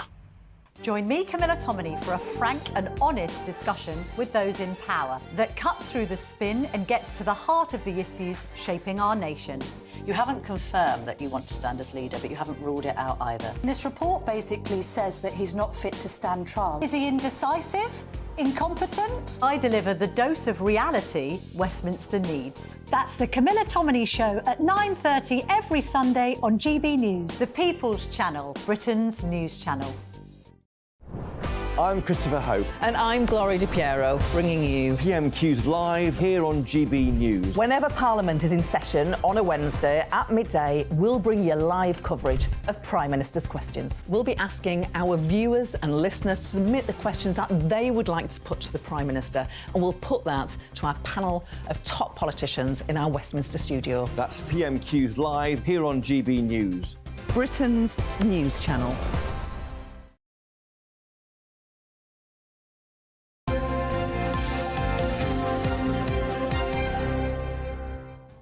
Welcome back. 8:28, Ben and Isabel with you on GB News Breakfast. We were meant to be getting our political editor, Christopher Hope, but for anyone who's taken Southern Railway trains, like me most days, from Sussex to London... I'm going to blame the railway line. Yes, they are getting it both barrels. Any excuse. I rarely get a phone signal on about 80% of those journeys, so, yeah, trying to get Chopper down a video link is proving problematic. Yeah, we'll do what we can to establish comms there, but in the meantime, let's take a look at what's making the news this morning, making the headlines. We've got Claire Muldoon standing by and Alex Armstrong. Alex, let's start, shall we, with this story. A little tiny corner of the front of the Telegraph, talking about Trump being a wannabe dictator. And this is according to retired military generals who say that he's a danger to America's security. Well, they do, and there's quite a lot of these stories about Trump at the moment. We've also had the story the other day that's saying no CEO of Fortune 100 companies backing Trump either. And it does seem to me that there's a bit of a concerted effort amongst perhaps the elites in American society to really bring Trump down. I mean, look, the man's already been president. During that time, he didn't turn America into a dictatorship, but he also didn't start any new wars. And I think a lot of this rhetoric around Trump is around Ukraine and his willingness to want to end the war in Ukraine, and they may see that as a threat to wider goals that America has. I don't think Putin would have invaded Ukraine had Trump actually been in power, to be honest with you. Well, he certainly says that. We never know. I mean, Kamala has also been tweeting in her campaign video. Yes. And she said, take it from the people who worked for him. Donald Trump is a danger to our troops, our security and our democracy. I mean, I find that really rich because he was president and none of these things that they're saying have happened. She says, really worked for him. Yeah, and that's fair enough, but the evidence points that that's not true. And whilst they may not have liked working for him, I'm sure he's a pretty tough boss. Her whilst he was president either. Well, quite. Kamala who? Yeah, well, she was the most unpopular Democratic candidate by a million miles. I think she got -8 over one, was out in the first round. Now, her reinvention overnight, you know, from bizarre across the board, condemned as the worst VP ever, then turned into some sort of untouchable goddess. As you said, Alex, Trump was in power for 4 years. He didn't do all this stuff then, so why do people think he'd do it now? I don't quite understand. It's the same rhetoric that was brought up in that election in 2016, I believe it was, and we're seeing it being repeated now. And I just find it all very difficult to swallow because it isn't representative of the facts. Now, look, Trump himself is a character. He's certainly not going to be an easy person to work for, and you may not agree with a lot of his policies. He's quite, in that respect, he's quite divisive. He's certainly, you either love him or you hate him. In my opinion, I don't think you sit in the middle with Trump. But I do think a lot of this stuff saying he's going to be a dictator, I think it's all just too sensationalist. Given the fact that he is a convicted felon and an adjudicated rapist, and we know that he would pardon himself if he got back into the White House, whether or not you agree that those convictions are fair or not, that is a difficult area. That's problematic because you can't have somebody who is leading a country pardoning themselves, can you? Well, otherwise the judiciary is just... I mean, maybe that's the debate. But it's under American statutes. You could, in event, had he been sent to prison, he could still have run on that ticket with J.D. Vance to actually become the new president of the United States. So you need to look at the United States legislation to see the way that that's set up. But, as Alex quite rightly said, like him or lump him, but you have to worry why the Republicans and indeed the Democrats have chosen these two people to actually be the leaders of the next new free world. Well, the debate tonight will certainly be absolutely fascinating. It will be. We were talking to an analyst earlier, and I was asking, do you think actually this is, make or break now for Trump? Because we know his campaign's been sort of knocked a little bit off course by Biden going, but actually he said he thinks this is a defining moment for Kamala Harris, whether or not she can withstand this kind of, scrutiny. Yeah, because let's be honest, he's not your standard... what's the word I'm looking for? Debating opposition. He's not. It's very difficult, probably, to go up against. Well, she struggled against Joe Biden, didn't she? She struggled against Biden in the original debates that she took when he became president, when he became the nominee for the Democrat Party. So she struggled there. And we've also seen her being kept very far away from the cameras. She's done 1 or 2 interviews ad lib without a script. We also haven't had any policies from Kamala Harris, not a single policy. So I think there's a lot to unpick in this debate tonight. Yeah. Trump will be looked at for his performance and whether he can rattle her the same way he rattled Hillary Clinton and Joe Biden. If he can't deliver, the microphones are going to be switched off, let's remember that. Yeah. If he can't deliver that, well, people start to think, oh, maybe we've backed the wrong horse. He said when he was asked what is your strategy for the debate, he said, I'm just going to let Kamala talk. I'm just going to let her, do her own damage. Well, we will have full analysis for you on breakfast tomorrow morning. This is happening in real time, I think around 2 a.m. We don't expect you to stay up with that. We'll have the highlights for you. It's going to be a great debate. Yeah, it's going to be fantastic. It's going to be wonderful debate. OK, Kamala's going to be destroyed by me. Her Starbucks top will be, because that's all she seems concerned about. Yeah. We could do a half-hour special. We could. I'd happily do my Trump impression for half an hour if anyone wants to pay me to do that. No. No, didn't think so. Is that why you're wearing your red tie today, Alex? No, it wasn't. It's just pure coincidence. I don't look orange enough yet, I think. Give me a few hours. Support the Labour Party. Of course, yeah. Yes, another favourite of mine, the Labour Party. We're going to take a quick break and we'll have more insightful analysis of all the stories making the news in just a moment. See you then.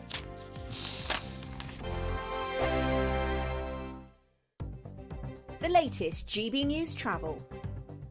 Good morning, I'm Johnny Ratner. Delays of roughly half an hour continue heading north up the M1 through West Yorkshire from junction 41 to 42 towards the M62 north of Wakefield, where the inside lane's blocked off at the scene of a 2-car collision. In Staffordshire, the A50 remains closed through Stoke-on-Trent between the Stadium Junction and Fenton for an ongoing police investigation. On the Surrey stretch of the M25, a lane is closed on the anti-clockwise exit junction 10. A car's broken down in the roadworks at the A3 at the Wisley interchange. In East London, the Rotherhithe Tunnel remains shut because of an ongoing technical issue, and in West Sussex to the north of Worthing, the A280 remains shut. In the Findon roundabout at the A24 through to Clapham, investigation work is taking place following a serious accident involving a car and a lorry yesterday morning where the lorry overturned. That's the latest. You can stay up to date throughout the day by visiting our website, gbnews.com. Join me, Nana Akwe, for an informative, interactive news programme with a difference. It's fun. No, he didn't say that, Dave. I'm so surprised. I think there's an element of truth to that. Join me from 3 p.m. every weekend, only on GB News, Britain's news channel. Join me, Neil Oliver, every Sunday night at 6 p.m. on GB News. And if an hour is not nearly enough for you, go to gbnews.com for special extended episodes online every Friday at 9 p.m, where we can truly get into the nitty-gritty of what's going on. GB News, Britain's news channel. We're proud to be GB News, the People's Channel, and as you know, we always love to hear your views. Now, there's a new way of getting in touch with us at gbnews.com/yoursay. By commenting, you can be part of a live conversation and join our GB News community. You can even talk to me, Bev Turner, or any of the members of the GB News family. Welcome to State of the Nation, daily plunge into the stories shaping our country. I'm Jacob Rees-Mogg, and Monday to Thursday we bring you the insights, the facts, the truth about how our country is being governed. Because what happens in Downing Street matters down your street. Tune in to State of the Nation every Monday to Thursday, 8 to 9 o'clock. Only on GB News, the People's Channel, Britain's news channel. Good afternoon, Britain. Your lunchtime update on the stories that matter across the UK. From breaking news and insightful analysis, inspiring stories and lively debates. You're comparing yourself to a former Prime Minister. Which is it? Stay informed, stay updated, stay entertained. I just don't know how anyone would not want to be there. Every weekday from midday. We are Good Afternoon Britain, only on GB News. Britain's news channel.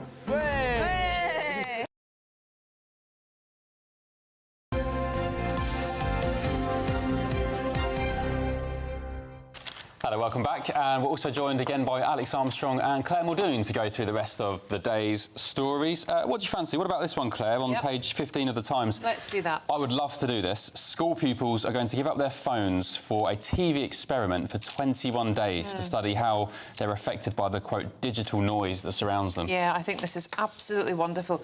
And I'm slightly concerned that it's taken a TV production company to actually come up with it. One, why aren't the schools doing it in any event? And secondly, what about the parents? Why aren't they doing it? And you said there you would love to do it. What did you mean?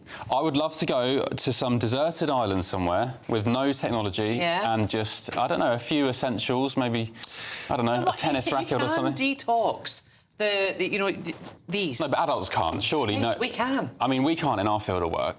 Well, we need to catch up with the news, see what's going on. Well, that's true, but you can... And there's another interesting article, actually, to say that TV news bulletins are actually dying. People are getting their news from apps. Right, but anyway, back to this story. Oh, sorry, guys. Goodbye. Let's turn the lights off. No, but can I... No, left the building. I think this is really interesting, and I mean, this is why I do these hiking things once every few months where I go to the mountains, and you haven't got any signal. You can't get signal up there, and it's beautiful, and you just don't have any temptation because you know whatever happens, you can't actually... But I do think there's this itchiness of, like, pulling your phone out 100%. and just going, oh, I just want to check, you know? It's weird. It is, yeah, it's weird. What do you think the impact will have on these children? I think it's going to be fantastic. They're going to do cognitive tests to test the children's attention, reaction times and memory. They'll be quizzed about sleep, anxiety, depression, mood, stress, loneliness, enjoyment and social connectedness. I have to say, it was my 10-year wedding anniversary at the end of the month. Congratulations. And my birthday in the same weekend. And I said to my husband, for my present, I would like us to do a digital detox because I want the first thing we say or do in the morning to be to each other rather than to roll over and grab our phones. The last thing at night, and just no phones in the bedroom. Just, you know, this looks going. I can tell you right now what the results will be. Happiness. Anxiety will go down. Yeah. Ability to stay focused will increase. I agree. And their ability to communicate with each other will be much nicer, and indeed their ability to communicate with their staff, with their teachers, which is hugely important. And you alluded to that earlier when you were talking about kids being able to engage. Look at someone in the eye when they're talking to them. Yeah, I've really undervalued a tribute. Alex, you're a similar age to me, as far as I remember. Do you remember when... Apologies, ladies. Not middle-aged, let's not go into that.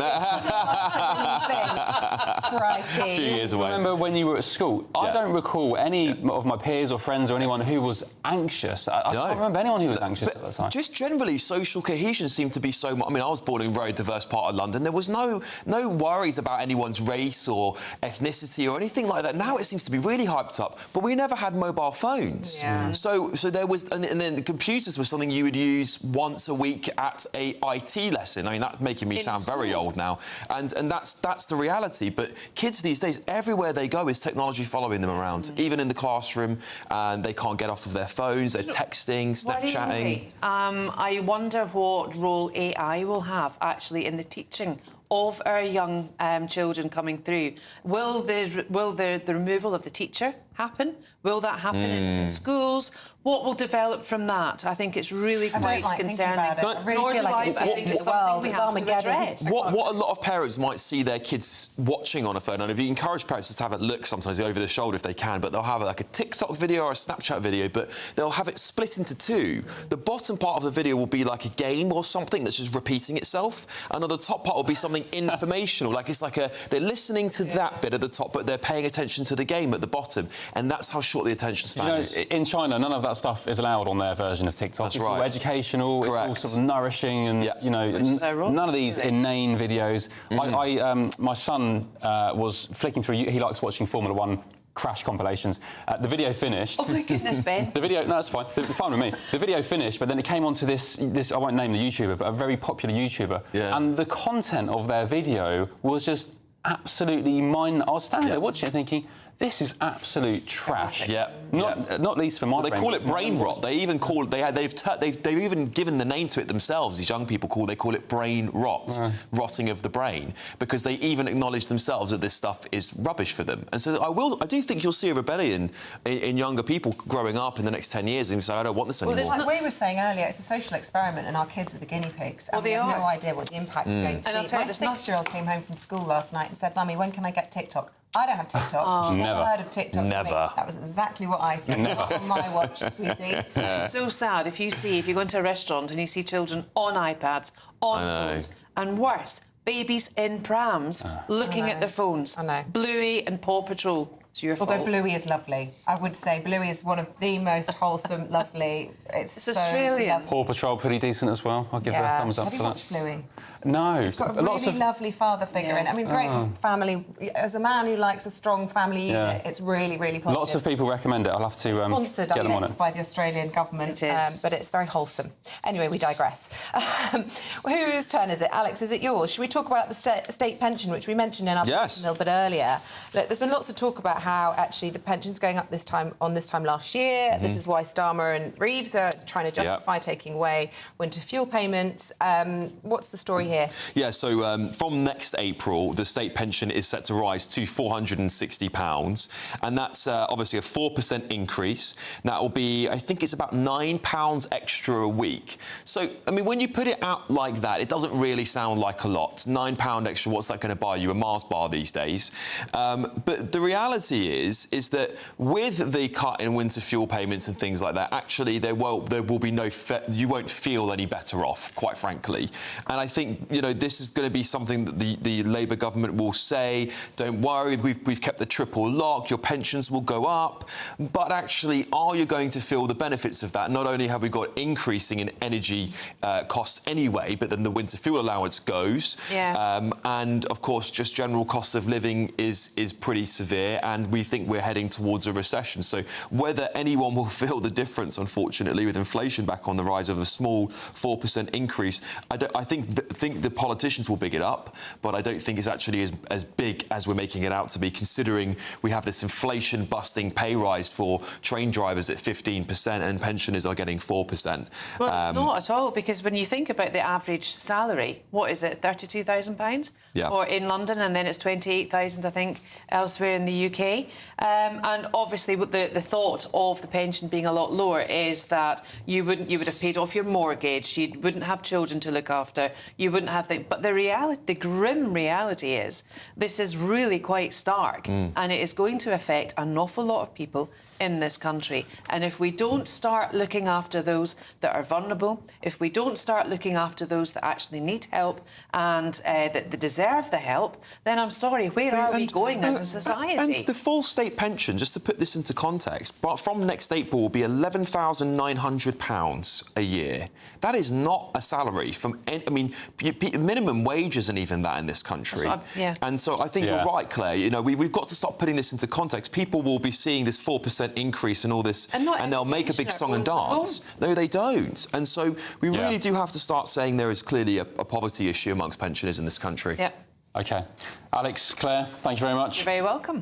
Still to come, Paul Coytes will return with all the latest sports news, including, for me, some F1, I think, big news with Adrian Newey and Aston Martin, and, of course, England's game against Finland tonight.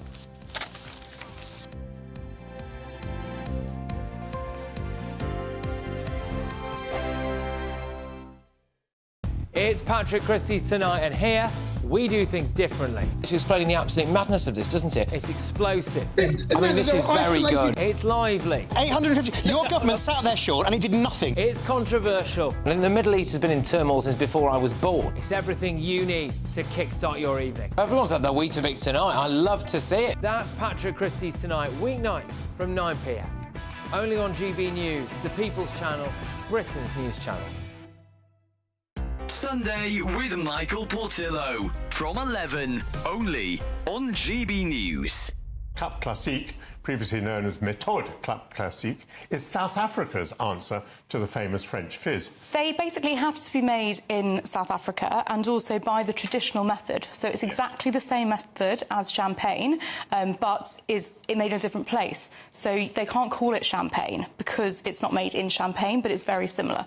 And on the other hand, in Prosecco, it all happens in a sort of great vat. Yes, doesn't it? Yes. Which is why Prosecco tastes different from other sparkling wines. Prosecco will taste much more fruity because you don't have the thing called lees aging. Insert the wine with brioche, biscuity, toasty flavours and aromas, which makes it much more complex. Here we've got a thing called Journey's End. Yes.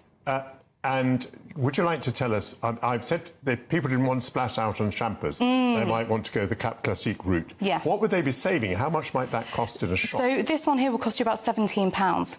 So it is considerably, I guess, better value for money than champagne. But I'd also comment that it's probably a good deal cheaper than English sparkling wine, which is interesting. Yes, that is correct. Now, this second one is Yes. called Kleiner Salzer. It is, yes. And you told me this is a little more expensive than the first one. It is. What price were we talking about here? About 20. About 20. Yes. Not vastly more. No. Are we going to taste £3 worth of improvement? Oh, and by the way, it went so beautifully with the cheese, just as you advised. Are South African sparkling wines, Cup Classique, are they pretty well available in English wine shops, British wine shops? They are, yes. You can find them in all of the supermarkets. Growing-Beck, and that's on offer at the moment, actually. That's $11.99 from Waitrose, which is exceptional value. That is insane. Yes, it is. And you can also... So I bought with me today, so this is a Pinot Noir only, so that's a rosé sparkling. GB News, the People's Channel. Mark Dolan tonight is your weekend dose of news, debate and entertainment. This sounds like a wild conspiracy theory. Don't miss My Big Opinion. Mark meets at My Take at 10. Democracy is a funny old thing. And we don't do boring, not on my watch. I just won't have it. Let's go and get another glass of that bubbly. You've earned it. That's Mark Dolan tonight, Saturday and Sunday, 9 to 11, only on GB News, the People's Channel, Britain's news channel.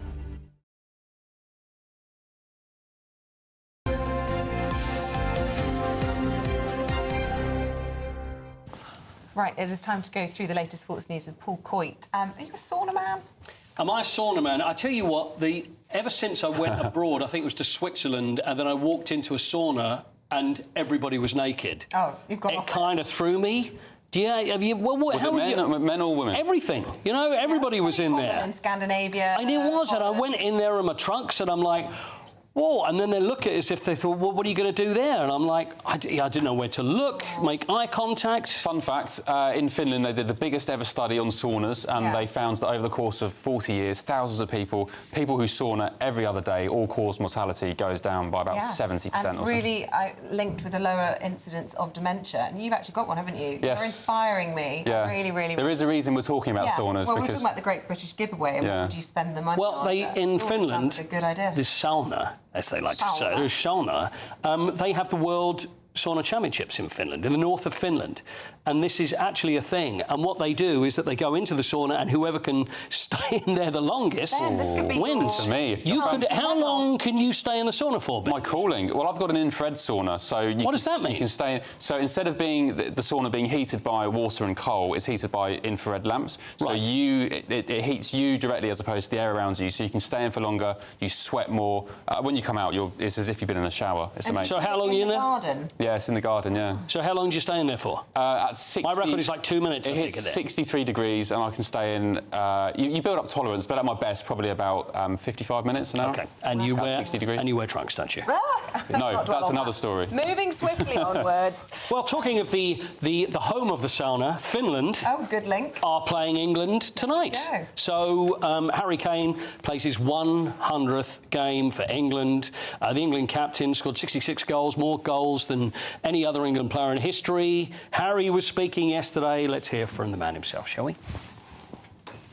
No, this is one I'm extremely proud of. I think it shows great consistency over a long period of time. I think when you look at some of the other players who have achieved it, some of our greatest ever players. So something I'm really excited for. I have my family there to enjoy the moment as well. And I think for sure a moment when I'm retired that I'll probably look back on with immense pride. But yeah, I'm excited. I'm excited for the game.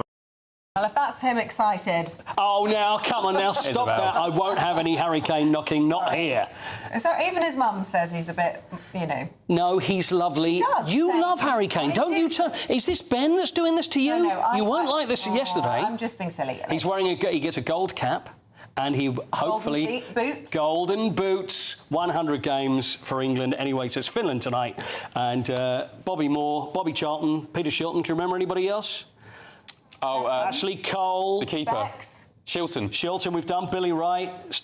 Gerrard, Beckham, Rooney. Cole, Lampard and Wayne Rooney. Well done. With a little help. They are the other 9. The voice in your head. To have played 100 games for England. I know you want to mention Adrian Newey, because I know you're a big F1 fan, aren't you? I always feel like I'm the only F1 fan in the country because no one else really understands it or gets it. Well, there's a few out there. There is a few out there. Well, how many people go to Silverstone? Over 100,000. Doesn't mean they understand it. They just they go there for the showbiz. But anyway, the car designer for Red Bull, Adrian Newey, been there over 20 years, so he's now left. And whether this is on the back of the Christian Horner scandal that was going on months ago, he wasn't happy. So every team wants him because, here comes the word I've been practicing all day, an aerodynamicist. That's what he specialises in, is aerodynamics, and that's why they want to pay him big money. Because he designs these cars. Yes, but anyway. I'm sure he's got a sauna at 30 million. Of course he's got a sauna. He's got a house with a sauna. 30 million a year he's expected to be paid, and he's worth it to these teams. So it's expected that that's going to be announced today. So for anyone that doesn't know, he designs the cars, he designs the aerodynamics. He's an aerodynamicist. That's why they're so quick, and he's hot property. And he's worth a lot of money. So 30 million they're expected, and that's going to be announced today by Aston Martin. And it's the Azerbaijan Grand Prix this weekend, isn't it? Absolutely. Yes, looking forward to that. Absolutely. I'm going to the Japan GP next year, can't wait. Why? Oh, well, I remember...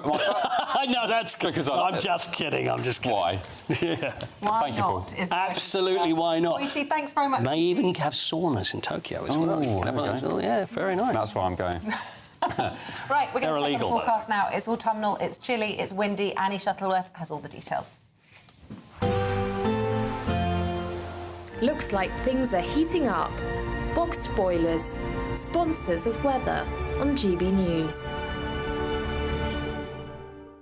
Good morning, welcome to your latest GB News weather update brought to you from the Met Office. Blustery showers moving into northern areas this afternoon as a band of rain clears down to the south of the UK, and behind that band of rain is turning quite a lot colder as well into this afternoon. So a fairly cloudy and breezy start for many central and southern areas. A spell of wet weather will push through this afternoon and into this evening, and for many northern areas, Northern Ireland and much of Scotland will then see frequent blustery showers moving in. The winds will be particularly strong up to the far northeast of Scotland, and it's going to feel pretty cold in that wind as well, feeling much closer to the mid-single figures, maximum temperatures in the low double digits. So that wet weather still to come through this evening across the south, but across the north, as I said, quite windy, particularly across northeastern areas of Scotland. But the Northern Isles have a rain warning in force into this evening. We could see 50 or 60 millimetres of rain falling over the course of the day. Showers pushing into parts of Northern Ireland, northwest England as well. We could see a mix of hail, possibly some thunder and lightning in those showers as well. But this wetter weather across the far south will linger for a time this evening, but it should clear through by tomorrow morning. And behind that band, it will turn much clearer, particularly across southern and eastern areas, where we're a little bit more sheltered from this brisk northwesterly wind. So the winds remain very strong overnight across the far north and east.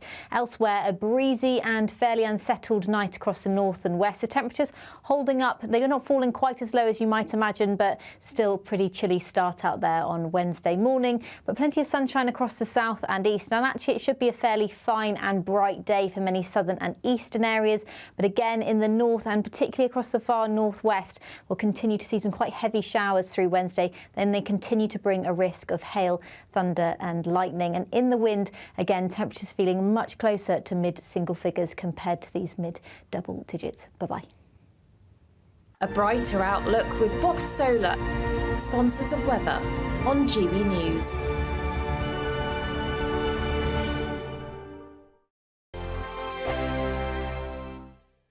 You can betting on demand. Good luck.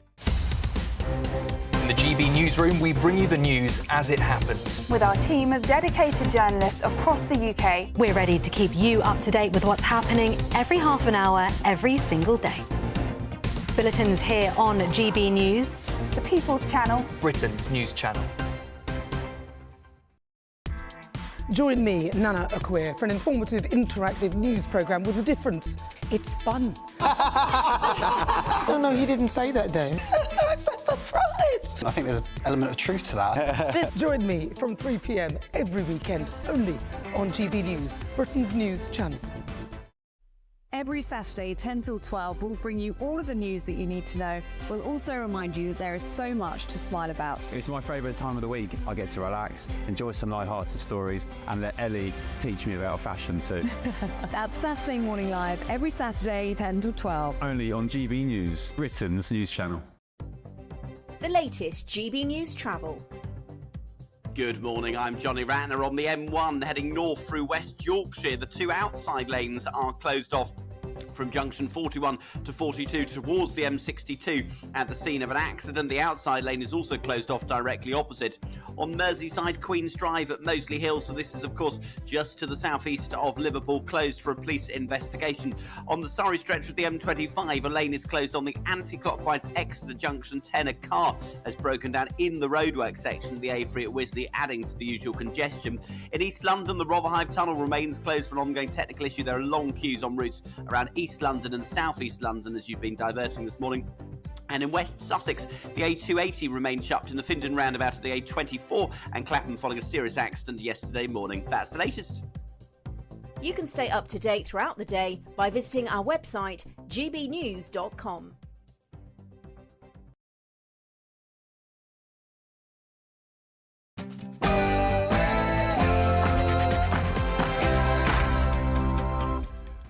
Very good morning to you. Hope you're well. Kate completes her cancer treatment.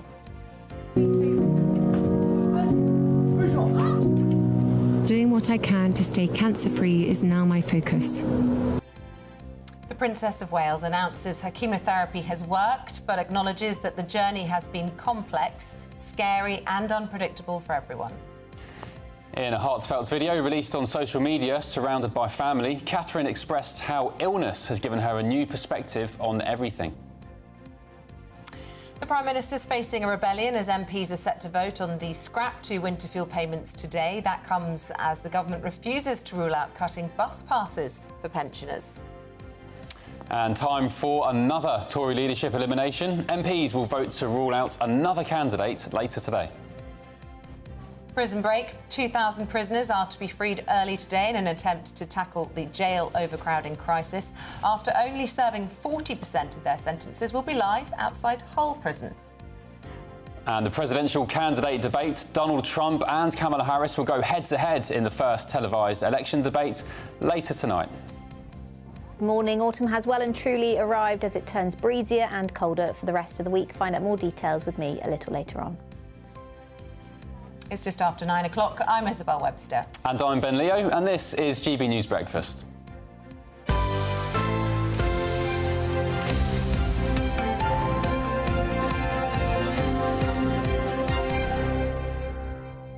It's so nice to open the programme with some good news and to be looking at the smiling faces of the Walesers on the front of every single newspaper is what we've been hoping for. It's been 9 long months since she was in hospital for her surgery. And, of course, totally different, this video, isn't it, from the tone, the mood, when she was forced into that video in March to reveal exactly where she was when the whole world, frankly, was panicking about what was going on. But the Princess of Wales, having finished her chemotherapy treatment, has said that her focus is now to stay cancer-free. Yep, indeed. She made the announcement in a heartfelt family video. It was 3 minutes long. If you've not seen it, try and find it online. It showed her spending private time with Prince William and their children. Princess Catherine revealed, as I mentioned in March, that she was undergoing cancer treatment and has been out of public view pretty much ever since. We saw her at Trooping the Colour, I think, and also at Wimbledon. And she's now set to carry out a few more engagements before the end of the year, which could include remembrance events in November and her annual Christmas Carol concert. Well, let's speak to our royal correspondent Cameron Walker about all of this. I think a lot can be made of seeing her in her Land Rover Defender driving through their Norfolk estate, you know, taking back control, I suppose, of their story.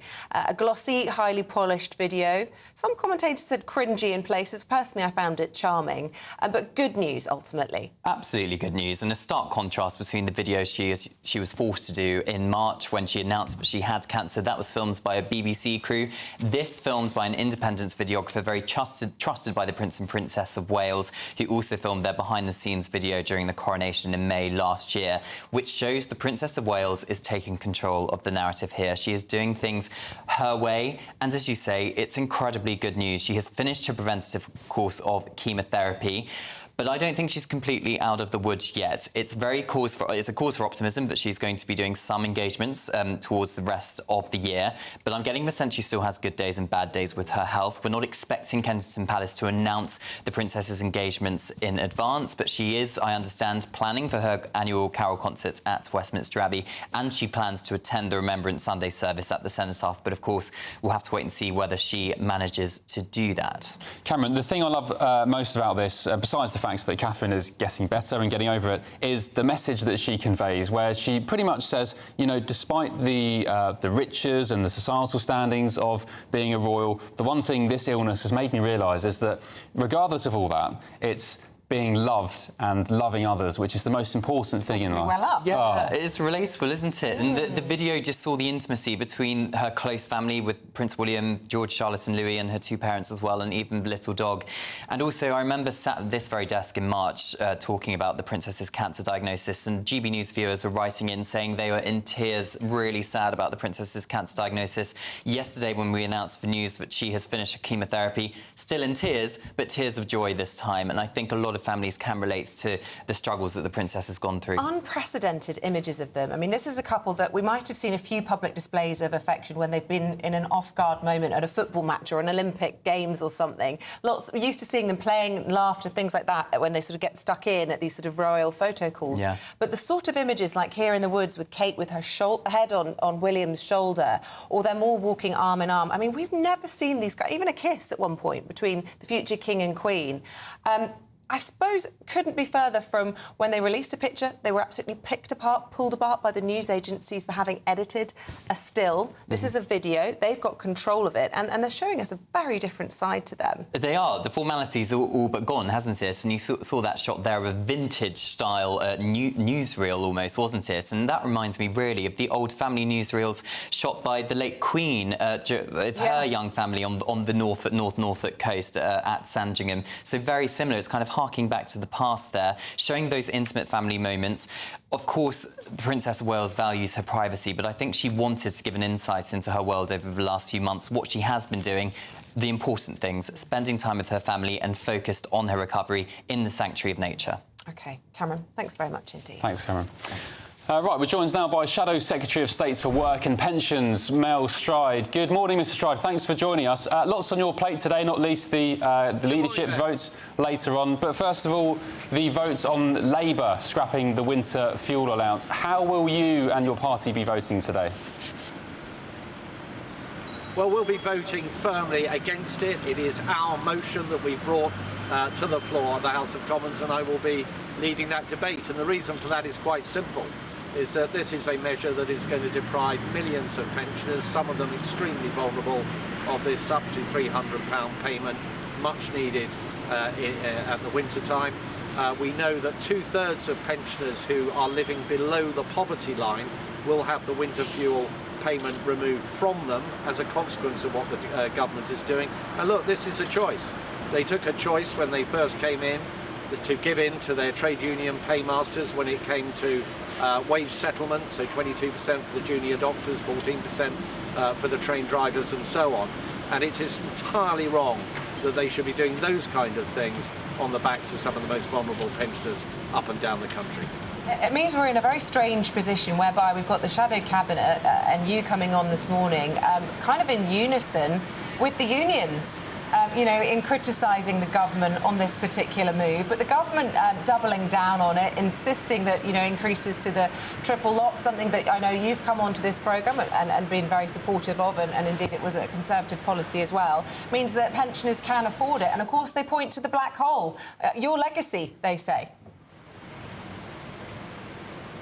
So let's deal with those. So you're quite right, the trade unions, Unite in particular, has referred to this government picking the pockets of pensioners, and I think that's a good way of actually describing it.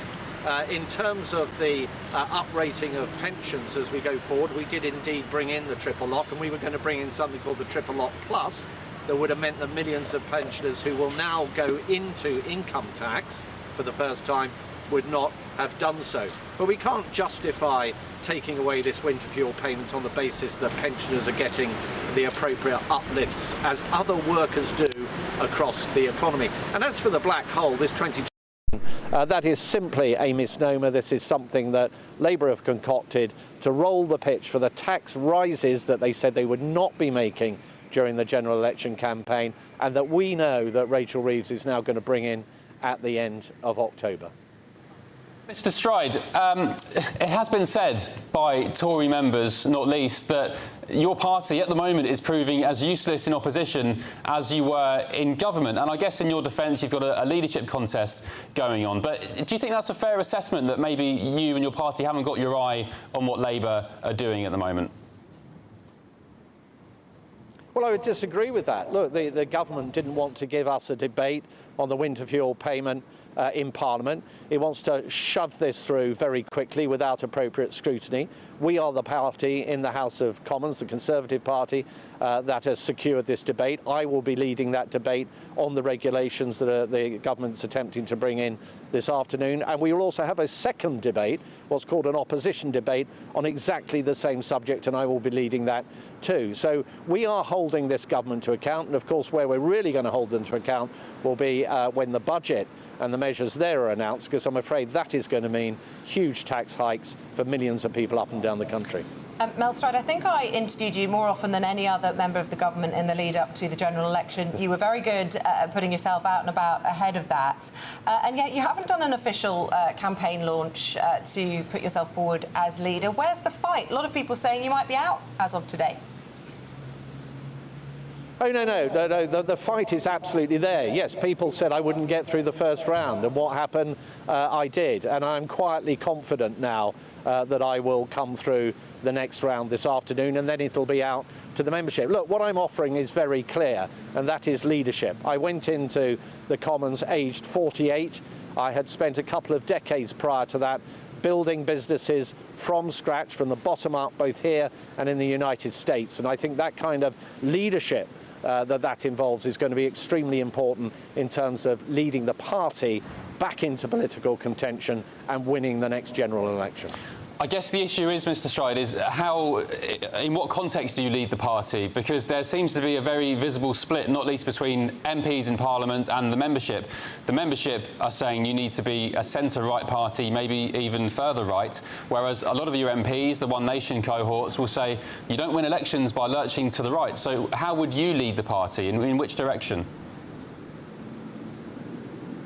So I think this suggestion of left, right, etc., I think there's more common ground than anything else. And what struck me as I've gone around the country speaking to and being involved in hustings with thousands of members is what they are looking for is leadership. Who is that person that is going to bring the Conservative Party together and take them on that journey to develop the policy platform that's going to deal with the fact that we've lost voters to reform, but equally we need to be concerned about those we've lost to Labour and the Liberal Democrats together. So I think in many ways this contest is focusing on one word, and that is leadership. And as I say, I think the leadership I've shown outside of Parliament before I went into Parliament aged 48 is cutting through. And also what I did at the Department for Work and Pensions, where I drove the biggest reforms in welfare, saving billions of pounds and seeing hundreds of thousands of people on that journey to work. That is a big department. I drove that change, I drove that reform, and I know how to get things done. Yeah, your loyalty to our previous Prime Minister could perhaps mean that a lot of people see as very closely allied to the old guard. Perhaps Rishi Sunak wasn't hugely popular towards the end of his premiership, not least for calling an election so early that meant that so many of your colleagues lost their positions in Parliament. Do you think that that is actually going to be a bit of a hindrance for you come tonight? No, you mentioned loyalty. My loyalty has always been to the Conservative Party. I've never been on manoeuvres or briefing against people, or indeed putting together an election campaign many months, or in some cases even years before now. And you mentioned those media rounds that I did. Yes, I did about 25% of all the morning media rounds in the run-up to the general election. And the reason I did it was loyalty to my party. I was the one that stood up and was counted and went out and took the fight on our behalf to Labour. And that's the kind of leader that I will be. I will be loyal to every single member of our team in the House of Commons and to the broader Conservative family in making sure that I lead us to a position where we can get back into contention and win the next general election. Well, I hope you'll be loyal to us, and perhaps if you're lucky enough to win the leadership of the Conservatives, you'll come to us for your first interview. There's something to aspire to. I would. Oh. I'd be delighted to do that. Mel Stride, thanks very much indeed. Oh, interesting. What time's the vote? Is it about 3, 4 o'clock, I think, sometime today? later today. I'd like to know, A, where Priti Patel's votes will go, and B, if and when it is indeed Mel Stride who is dumped out second, where his votes will go. Yeah, I think Robert Jenrick is allegedly hoping that he can mop up Priti Patel's votes. Yeah, I think you mentioned it. I think if he gets... Sunday Times report that suggested that he kind of encouraged people to vote for Mel Stride because he thought it was more of a threat from Priti Patel. And I think if Jenrick gets 12 of Priti's 14 votes, he's guaranteed a place in the final 2, which, of course, members will decide on. Should we get some more politics now? Because MPs will vote later today on Labour's controversial plan to scrap winter fuel payments for pensioners. Yeah, and as we've been discussing all throughout the programme, this is a hugely impactful policy that will affect 10 million pensioners. They'll lose up to £300 that would have helped them with those energy costs. The Prime Minister is set to receive a mini-rebellion, with some MPs refusing to vote with the government to take money away from OAPs. And the Tory party also, as we've been discussing, been having this leadership vote a little bit later on. So let's get the thoughts, shall we, of Olivia Utley, who's standing by for us, listening to all of that as well. Should we start with Mel, because he was just there, sounding quietly confident. Not sure the polls are as confident as him. What do you make of it all?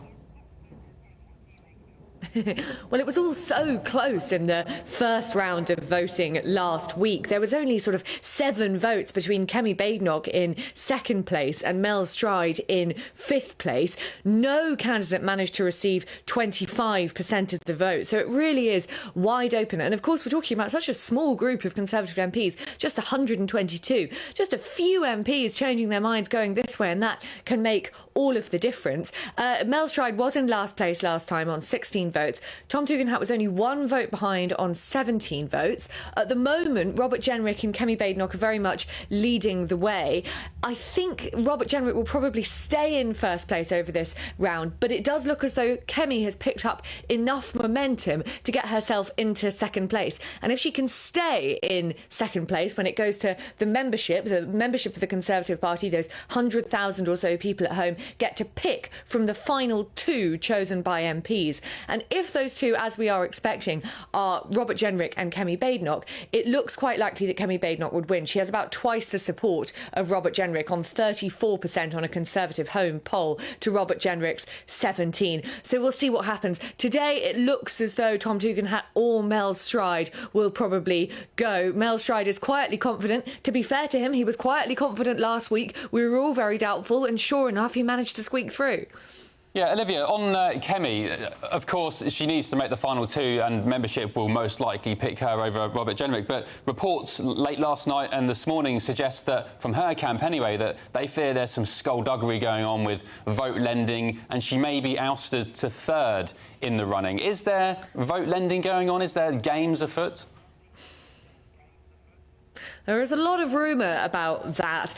Kemi Badenoch isn't known for being particularly popular within the Conservative Party among Conservative MPs, although interestingly, everyone I've spoken to who has actually worked directly with her, ministers who were under her in her department, her PPSs, etc., all are supporting her, which I suppose you could say speaks volumes for her leadership. That said, there are plenty of Conservative MPs who aren't sure about her. I spoke to someone, a source close to a Conservative MP, who said that she would pick a fight with herself if there was nobody else in the room. She's seen as quite argumentative, a difficult woman, perhaps, in the famous words of Ken Clarke about Theresa May. So it is possible. There were some rumours earlier in the week that there could have been a sort of move for an anyone but Kemi candidate. I still think it's likely that she'll make it into second place, but it's possible that she's squeezed into third. That said, as this progresses and more candidates go out, I think Kemi will continue to remain at the very top of that pack. This is all very good news for Robert Jenrick, though, who seems to have managed to make it into first place, which I don't think anyone was really expecting just a couple of months ago. A bit of a dark horse who's risen to the front. Sorry to rush you, Olivia. Just in a word, because we teased it as we were coming into talking to you a moment ago, the possible rebellion on Keir Starmer's hands tonight, or perhaps could it all be a bit of a damp squib, fuss about nothing, and he'll get this through, no problems? I think it's likely that it'll probably fizzle to almost nothing this evening. 50 MPs touted as not being happy with the policy. Perhaps 30 or so of them could end up abstaining, and you could get a handful who vote with the opposition. Okay. We'll see how it goes. Perhaps it'll be bigger than that. The whips are busy today. We'll find out at 2 o'clock. All right, good stuff. Thanks, Olivia. Thanks, Olivia. OK, coming back next after the break, we'll be getting more on Labour's plans. Well, they are releasing up to 2,000 prisoners today. Charlie Peters is on standby outside Wandsworth Prison in London. We'll get a word from him. This is GB News Breakfast with Ben and Isabel. Back in a sec. Are the newspapers getting you down? My wife didn't divorce me that month. Struggling to separate the wheat from the chaff? I know that it's a bit of a circus at the best of times. Well, don't worry. Headliners has got you covered. We'll take the burden of reading the day's news, and if we get depressed, who cares? It's an occupational hazard, frankly. That's Headliners on GB News from 11 p.m. till midnight, and the following morning, 5 till 6 a.m. on GB News, the comedy channel. Nah, just kidding. Britain's news channel. Tune in to Friday Night Live with me, Mark Dolan. GB News royalty with your perfect start to the weekend. Lucky us. Feisty and fearless guests. Well, I'm a normal person, so ask me. Honest opinions that raises more questions than a Gary Barlow tax return. And a few surprises along the way. Might be cold in this studio. That is Friday Night Live with me, Mark Dolan. 8 to 9 only on GB News, the People's Channel, Britain's news channel. This is GB News, Britain's news channel. Many happy memories, and 9 in 10 Brits say certain foods evoke feelings of childhood nostalgia, with the mousse-like powdered dessert, Angel Delight, the most loved. Joining us now... I'm surprised by that. Yeah, what, Angel Delight? I'm surprised it's number one. Yes, very surprised. Well, to talk us through all of this is creator of the Crazy Sexy Food podcast, Hannah Harley-Young. Morning. Hi. I've brought a selection of things that really define my childhood, particularly the Viennetta ice cream. And I have brought you some butterscotch Angel Delight. Yay! I'm going to expose myself live on camera and say that I've never tried Angel Delight. Hannah? I know. I don't know what that says about me. I thought that was apple puree, actually. I'm so excited. Is it good?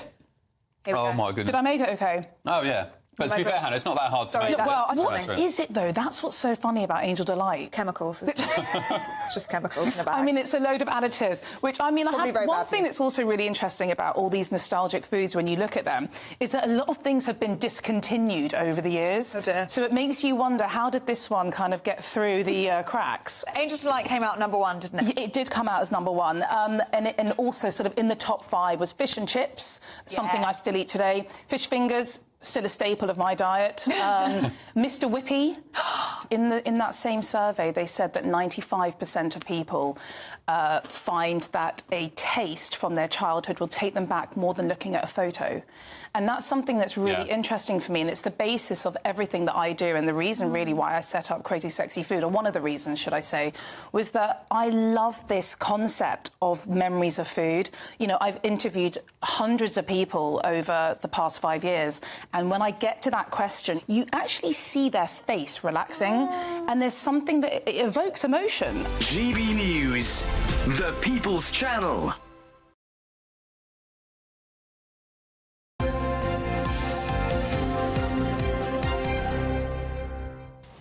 Right, how do you feel about the early release of 2,000 offenders? This is as the Labour government look to solve the overcrowding crisis that is facing our prisons today.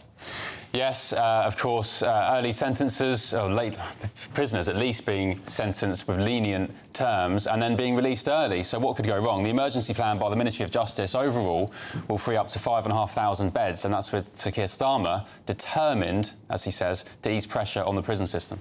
Well, let's go, shall we, live to Hull Prison, and we can speak to Anna Riley, who I believe has been speaking to one of the prisoners who has been released early. Good morning to you, Anna. Tell us what they said.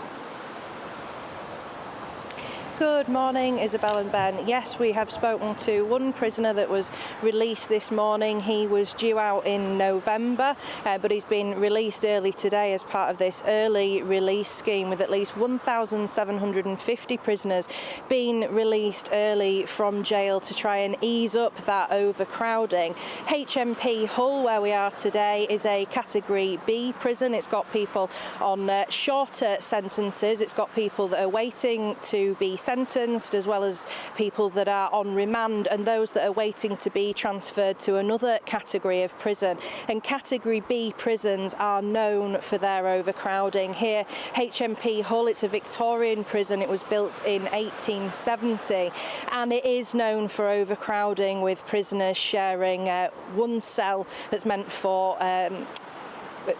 prisoners sharing a single cell, which is not meant for double occupancy. Now, we spoke to Andrew Mason, the prisoner, as he was leaving.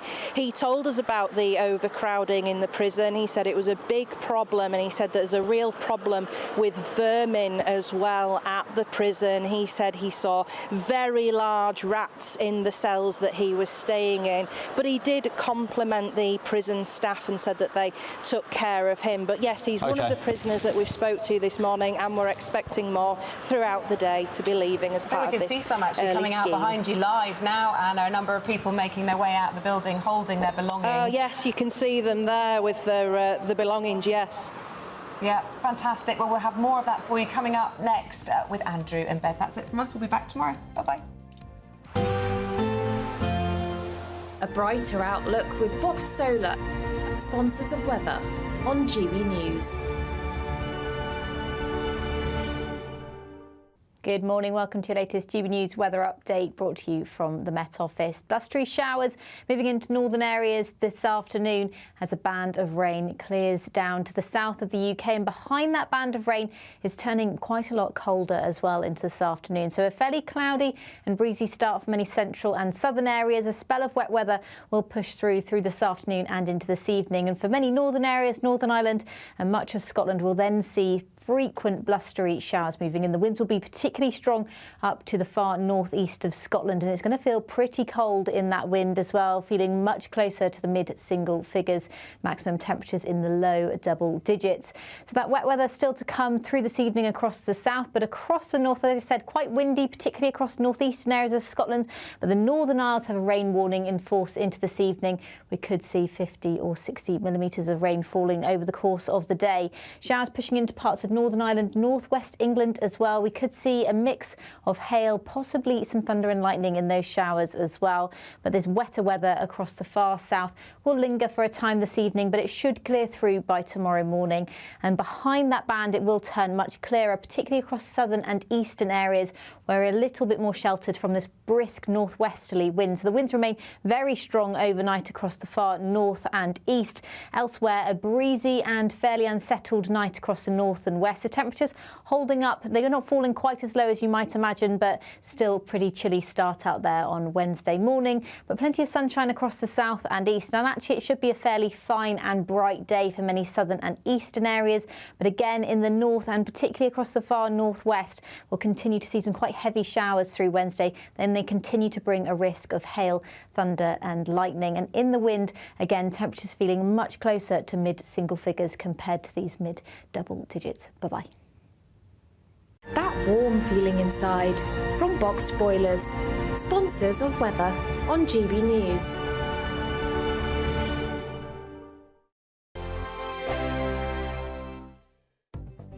The latest GB News travel. Good morning, I'm Johnny Ratner. Long delays of at least 3/4 of an hour continue heading north up the M1 through West Yorkshire this morning between junction 41 and 42 as you head towards the M62 to the north of Wakefield. 2 lanes remain closed as the 2 outside lanes where recovery work's taking place following a collision. On Merseyside, southeast of Liverpool at Moseley Hill, Queen's Drive closed for a police investigation. Staffordshire, the A50 at Stoke-on-Trent shut off the Stadium Junction for a police investigation. In East London, the Rotherhithe Tunnel remains closed for a technical issue. There are long queues on routes around East London and South East London, not least for the A2, the A13 and the A11 as you've been diverting. On the Kent stretch of the M25, a lane's closed on the clockwise exit at junction 3 at the M20 where a car's broken down. And in West Sussex, the A280 shut between Findon and Clapham for accident investigation work. That's latest. You can stay up to date throughout the day by visiting our website, gbnews.com. Nana Queer, weekends from 3 p.m. So, for the Great British Debate this hour, I'm asking, are non-crime hate incidents a breach of your human rights? It's crazy, isn't it? Freedom of speech is now on life support here, and we've had, in the last week alone, we've had Elon Musk being threatened. He's now out of Brazil with X. We've had the founder of Telegram basically being arrested, and he's been charged in France. We're not quite sure the circumstances why he was there, whether Macron invited him to the Olympics or whatever. But he's been arrested under several charges. And we've had all sorts of people who've been speaking out are basically being shut down. So it has to be freedom of thought. It has to be freedom of expression. It's one of our fundamental rights under the Human Rights Act of 1998. Article 10 gives you the right to express your opinion and also to air that publicly. It's basically I say something that somebody doesn't like, so probably one of my monologues. Then somebody can then inform the police that I've upset them in some way. And then that goes on my record, so I now have a criminal record. Yes. Because somebody else who I've never met, who's never met me, has heard something that upset or hurt your feelings. Then if I go for a certain job or I go for my DBS check, which I do regularly because I go and talk in schools, somebody could pull that up and go, well, you did something that had hurty feelings, and so now you can't have that job. That has got to be a breach of my human rights. Oh, it's absolutely. Article 10, it's a fundamental right to protect your freedom of speech and so on and so forth. And this is what's really worrying, because it's happening around the world, as I say, in Brazil, in France, in various other countries. In America, you know, Zuckerberg, he came out in the last few days and said the pressure that he was put under by the Biden administration, first of all about COVID,